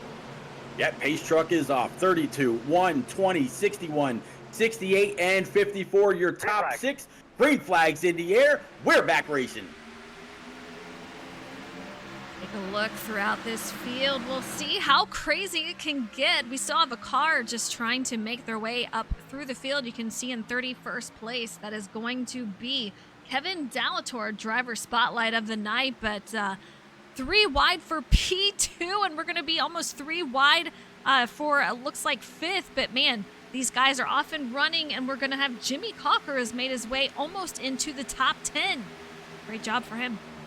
Yeah, the 68 and the 20 use that old adage that 8 tires are better than 4, going through 1 and 2 that time. Caution number 5 is is flying, and looks like this one also a little bit further in the back. And the 32, he's good at restarts, but he doesn't want to keep being tested like this. Gallon unfortunately snagged on that quarter panel and just nowhere to go. I mean, you're just going straight 1 minute, you get snagged, and off you are. He has some more damage on that rear end of his car. So unfortunate to see, man. He's just got such a fast car. I hate to see stuff like that. Yeah, absolutely. I hate that he actually backed it into the fence after saving it, after looping it around a time or two. But that's just where you got to get on the brakes and stay there. But Luke Allen in that 7, one of the guys that has progressed season after season. He's another one, Eliza. I'm positive at some point he's going to put that number 7 in victory lane. I agree. I'm frustrated for him, though. It's not what you want to see, but he's got the talent for it. Unfortunately, I guarantee he's got some damage on that rear part of his car. See what he can do, and you can see just even the midsection in the back of his car there got some damage. Yeah, a little tore up. That outside wall definitely does not give. Whether it's soft wall or whatever, you're going to get some kind of damage for sure. I want to have a chat with Dylan C. Robs. We'll see if we can't get him in the booth here. But Dylan, it's Eliza in the booth. How you doing out there? I'm good. How are you? Man, great race, but man, the aggressiveness definitely picking up here in these final laps. How are you out there surviving? Yeah, I don't know. I'm kind of just going for an open spot, hoping it sticks. I dove in pretty deep in 1 and 2, and then somehow ended up, I think, like 3 or 4 wide down the backstretch. Luckily, unfortunately for the other guys that were involved, that sucks, but they didn't involve me. That was a good break for me. They were out of my way on the bottom, so I could get down, get clear, try to just make sure to stay out of trouble here. Some nice positions gained for you tonight. I mean, you've gained, looks like 14 positions. You're up to 23rd. So how high do you think we can get here tonight before the checkered flag waves? You know, a top 20 would be nice, but we're going to shoot for as far as we can go. It'd be nice to be up there maybe in the top 15 as well. Follow up 2 top 15 finishes after missing Daytona, unfortunately. But yeah, we're going to just push till the end, and we'll see how it goes. Absolutely. Well, I wish you a ton of luck. Hopefully we'll see that top 20 finish or maybe a little bit higher. But it's great to see you out there, Dylan. Thank you. All right, you heard it there from Dylan C. Robb for another one for FIWB Esports. Quite the large team. You gotta love those guys. Great competitors out there. But it's tough out here. And I see you, Captain Brian. Thank you so much for the follow. I appreciate it. Hope you're doing well out here. This race went caution-free forever, but this final part, tell you what, 5th caution, and most of these have been at the end. The chaos, the aggression, you name it, it's happening here at Auto Club. Yeah, something that Dylan just said about missing Daytona. I wonder if Team FIWB, Goat Inc., Output, Dart Motorsports, and whatnot. I wonder if they're starting to put any more pressure on themselves for just qualifying. Each week so far we've had more cars than could actually race. Tonight I believe 9 cars went home because they didn't make the field.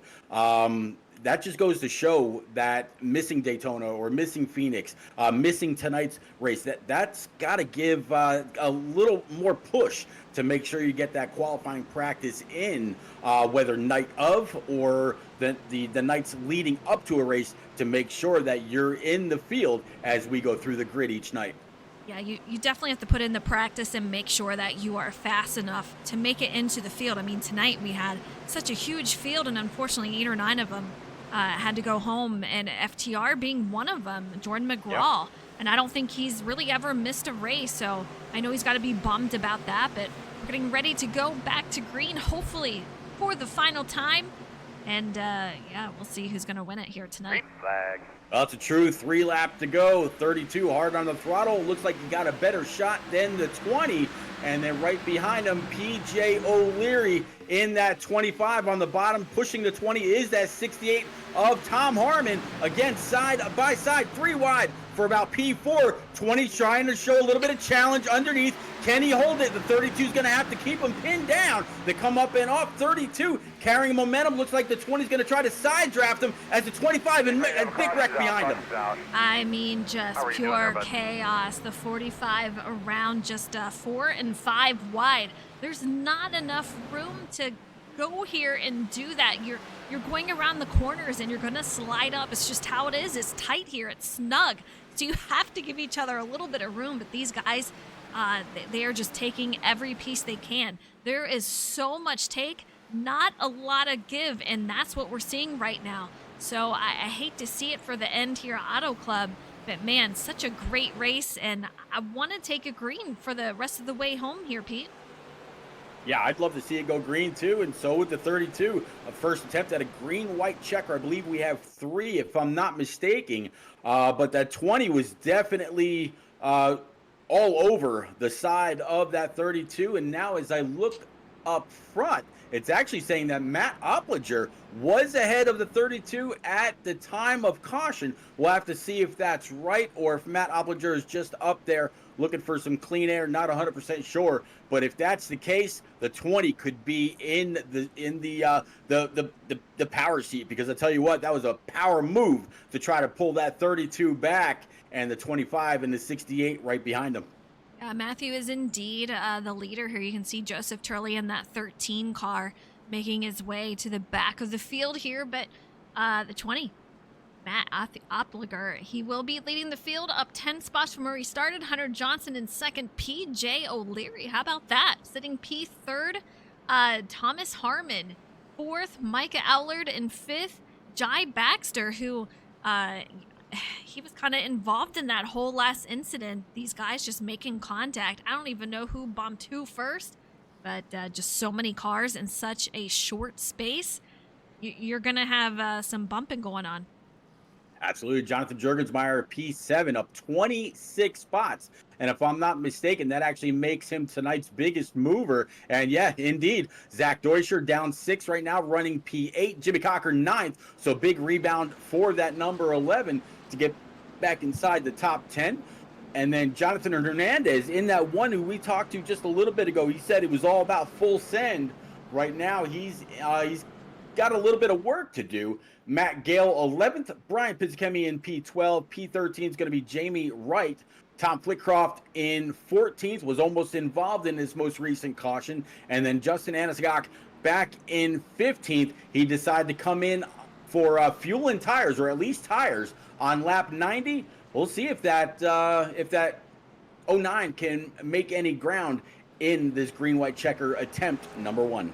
Frustrated David Moransky sitting on pit lane. I don't know that he's going to be able to finish the race. He's in chat saying, come on, man, after all that. So very frustrating on his debut race. It's just so great racing out here. And once you have that caution, it's like you pop that open and it just keeps pouring. So it's just one of the unfortunate things of such tight racing. But then again, it gives you amazing racing. So we'll see what we can do, but 3 to go, 6 caution, and like I said, most of these were in the last 20 laps. Let's get it home, gentlemen. Bring out the checkers. Yep, lights atop the pace truck are out, going into turns 1 and 2, 20 and 32, weaving them side to side, keeping some heat in those tires. 25 of PJ doing the same thing. 68, cool, calm, and collected. I tell you, Day out there in chat saying he's gonna get it or else. So we'll have to see. But yeah, Tom Harmon, I said it once, I'll say it again. You can never ever count out that number 68. Absolutely. Matthew Opliger, I will say, I talked to him yesterday, I do believe it was, and he said, if I happen to win this race or I get in the top 3, I don't even know if I can talk. He's super sick, lost his voice, not feeling well, but here he is, and he's out here in the front row. He's got Hunter Johnson on the inside as he decides to take the outside. Let's see if we can bring him out here in the top 3. We'll see if we can get a chat with him if he does so. Well, if he wins, we'll let his burnout say everything for him. But he's in the right spot for it. We'll have to see if the 32 can carry the bottom side, because you're sure the 20 is going to go ahead and pin him down. PJ O'Leary going to try to give the 32 a push. Same for the 68 and the 20. Going back green. Again, green flag underway. Let's go. Can we do it this time? 2 to go. We have to make it through this lap, and these guys are already all over the place. You got to give each other some room, and no one wants to do it. 4 wide for P3 directly behind our leaders. The 00 into the 25, the 25 right next to the 68. Pure chaos, but we are still green. The 61 around. Yep, looks like Jurgensmeyer in that 00, he's around. Another car hard up into the wall. We did not take the white flag, so we'll go to green-white checker attempt number 2. Pete, that is the big one. I don't know how many drivers survived it, but considering that happened way out front, I don't have a lot of hope for more clean cars than not, so we'll see what happens. Oh boy, Brendan Book involved in that one. It looks like Zach Deutscher, Duncan Faw, Dylan Robb, who we just talked to. So I mentioned Micah Allard was involved. Looks like Jonathan Hernandez, Matt Gale. So many cars, as you said, involved in this one. It was just a little bit of contact with the wall, and you got to pull off the wall, and just because of those tight quarters. Just unfortunate contact between several cars after the first couple rows. I saw Thomas Harmon go around, and somehow he's still sitting P3. How in the world, Pete? He's Tom Harmon, don't you know? That's insane. That's insane. Yeah. Jai Baxter going in. We got him coming. Oh my goodness, his front tires are not even touching. I don't know if you're seeing what I'm seeing, Pete, but that is a sight right there. Yeah, Jai Baxter had a great race last week. Looking for him now. There he is, sitting about P24, and yeah, that machine it's an absolute wreck. Smoking in the back, completely missing the entire front clip. Tires not touching the ground. Yeah. It's safe to say that Jai will be an early retiree this evening. Written book making his way in. I don't think there's a piece of his car that is unscathed. So really unfortunate to see Jonathan Hernandez also involved. You can see the right side, a lot of scrapes. I don't know if aerodynamics have been affected as far as that goes, but definitely has to get that repaired. Jonathan Jurgensmeyer, Dylan C. Robb, a couple of drivers we have spoken to. Tough to see out here. Yeah, I mean, Jonathan Hernandez in that number one, relegated all the way back to P25. Very, very strong car. He was up inside the top 4, top 5 most of the evening. We talked to him. Very, very. That's got to be really rough when you know you got a fast machine and you're not going to have the night to show for it. Justin Anisagaka looks like he's got the freshest tires out of around the top 10, so that'll be interesting to see as these guys go back to green at 10 lap fresher tires. So, man, Matthew Opliger stayed out along with the rest of these drivers. See what that does for Justin. I like that he went in and was able to come out. He's sitting 7th currently.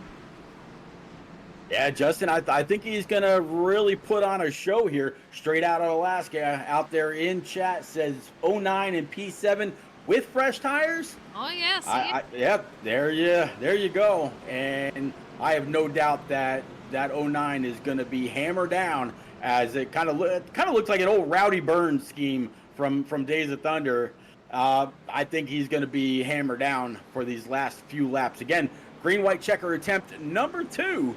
Only one more after this, but Eliza, I'd like to see it go green and then start talking about Las Vegas next week.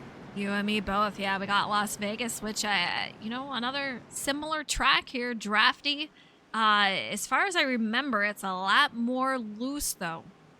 We'll see. It's been a while since I have driven it, but another fun one for sure. This track here tonight, so fun. We had a lot of green flag runs, but man, once that caution came out with the final 25 or 20 to go, just brutal since. And another car to kind of keep an eye on, Brian Pizzichemi back there in the 78, fourth row back on the high side. Pizzichemi shaking that thing side to side, wanting to get a little bit of heat in those tires, see if he can't push the 03, the 25, and the 20 on up. But pace truck again, Eliza, it's off. Matt Opliger, Hunter Johnson on the front row, taking the green. Let's go. Off to a good start so far, but we've gotten okay starts, but we already see drivers taking it down low, and that's going to be Justin Anisagak taking it way down low underneath, trying to make up some time and spots, and he's going to be all the way up to 4th currently. They are 3 wide directly behind him, though. Can we keep it green? I'm crossing my fingers. I'm on the edge of my seat. Just cars going everywhere, Pete. Yeah, all he wants to do is see that the 25 and himself be clear. Right now, 25 got a good row and a half, lane and a half up. 09's going to pull a slide job up in front of the 25, 32, and 68. They're side by side, coming to the white flag. Here we go. We're on the white flag. This is it. This will be the finish here. Who is going to take it tonight? Matthew Opliger out front, but Hunter Johnson quickly making work of that. Unable to complete it. We got the 09 up on that high side. Will he have enough momentum? That high side has a great run, but this is where it's going to get chaotic. The 50 down into the inside. He is wrecked out.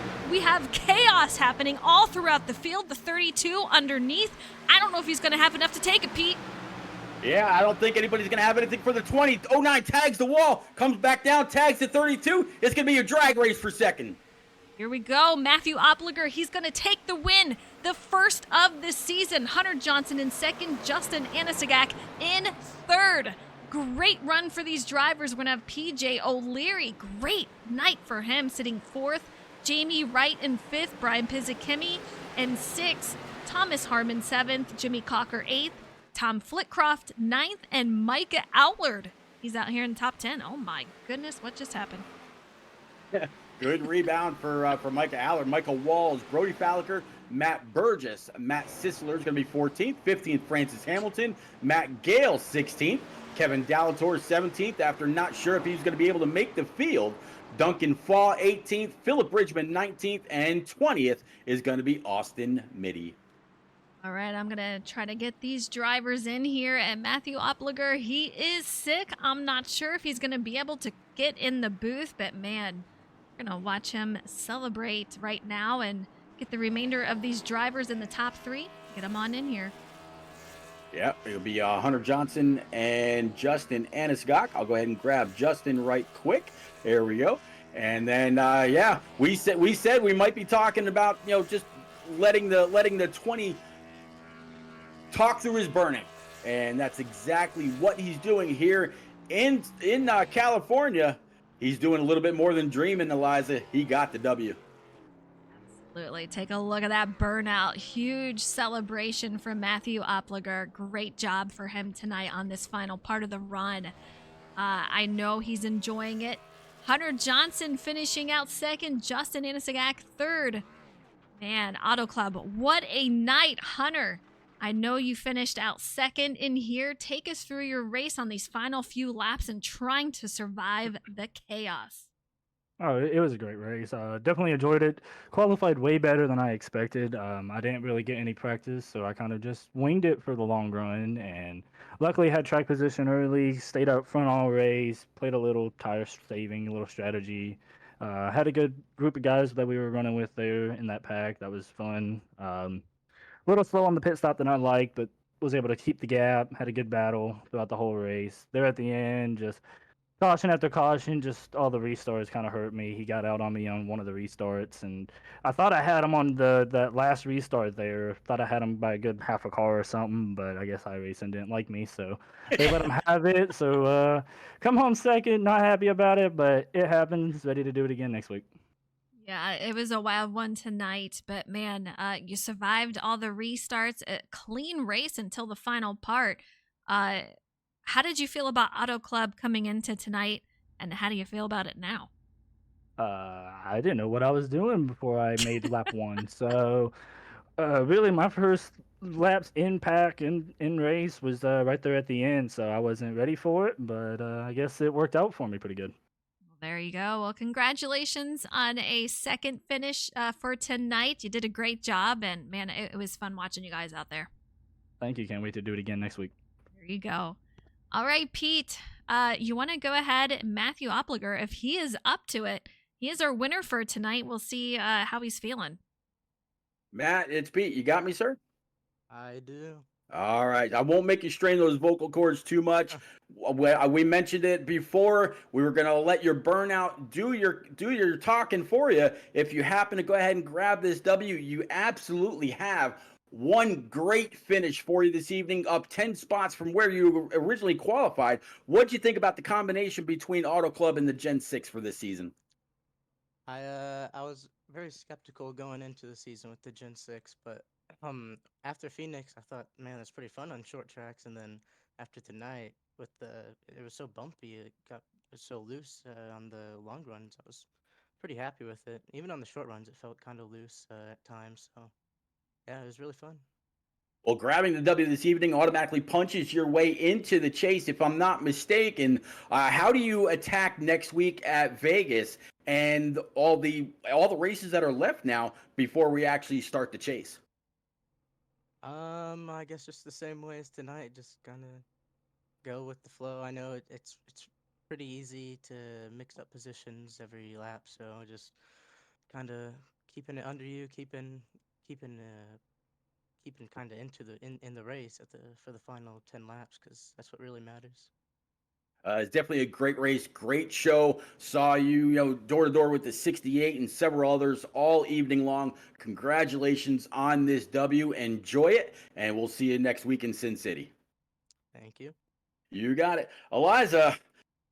One of the guys that we questioned why he stayed out. In the end, it all worked out for him anyway. You got the Alaskan, Justin Aniskog. Yeah, Justin. Just a crazy race. We saw you all over the map here, but still gained 2 spots in the end to sit P3. How was your race, and how the heck did you survive out there? I just wanted to try something different. The first part was nice and calm. The last 20 laps, not so much. But yeah, I had a pretty good car. I knew Hunter was fast, so I just worked pretty much with him all night. Trying to keep those guys behind us, and then I goofed my pit stop, and I was too close to the wall, so that cost me about 15 seconds trying to get into reverse and back into my pit stall. But I think I just needed one more lap to get those guys, and yeah, it was pretty wild there at the end. It looked wild. I know at one point on a restart, we saw you make someone make contact with you, or some kind of contact happened. We saw you drop back very quickly. Take us through what happened in that situation. Just old tires. I think I was on like 20 to 30 lap old tires. I don't know how long we had a green flag run for, but I was just saving that last set for about 10 to go, and that's what I did. I was hoping we would get a little bit longer green flags or one more restart, and I probably would have had Hunter and the 20, but I'll take a third out of all that. Absolutely. You made a great strategy call, and it worked out in the end. So congratulations to you on a P3. Definitely going to help out in the points. You guys have been doing so solid. So, Pete, that's it for tonight. Next week, we will head to Las Vegas. It's going to be another fun one, but man, I think we're going to see some 3 and 4 wide action once again. Yeah, absolutely. Coming off of 3 and 4 in Vegas, you can definitely easily get 3 and almost 4 wide. And then you got to narrow it down getting into turns 1 and 2. High side does have some momentum. There is multi-levels of banking there. It's going to be another great show in Las Vegas. Cannot wait. All right, we'll see you guys next week, same time, same day, Monday night at around 8:15 p.m. Eastern Time. Thank you so much for tuning in. See you guys next week.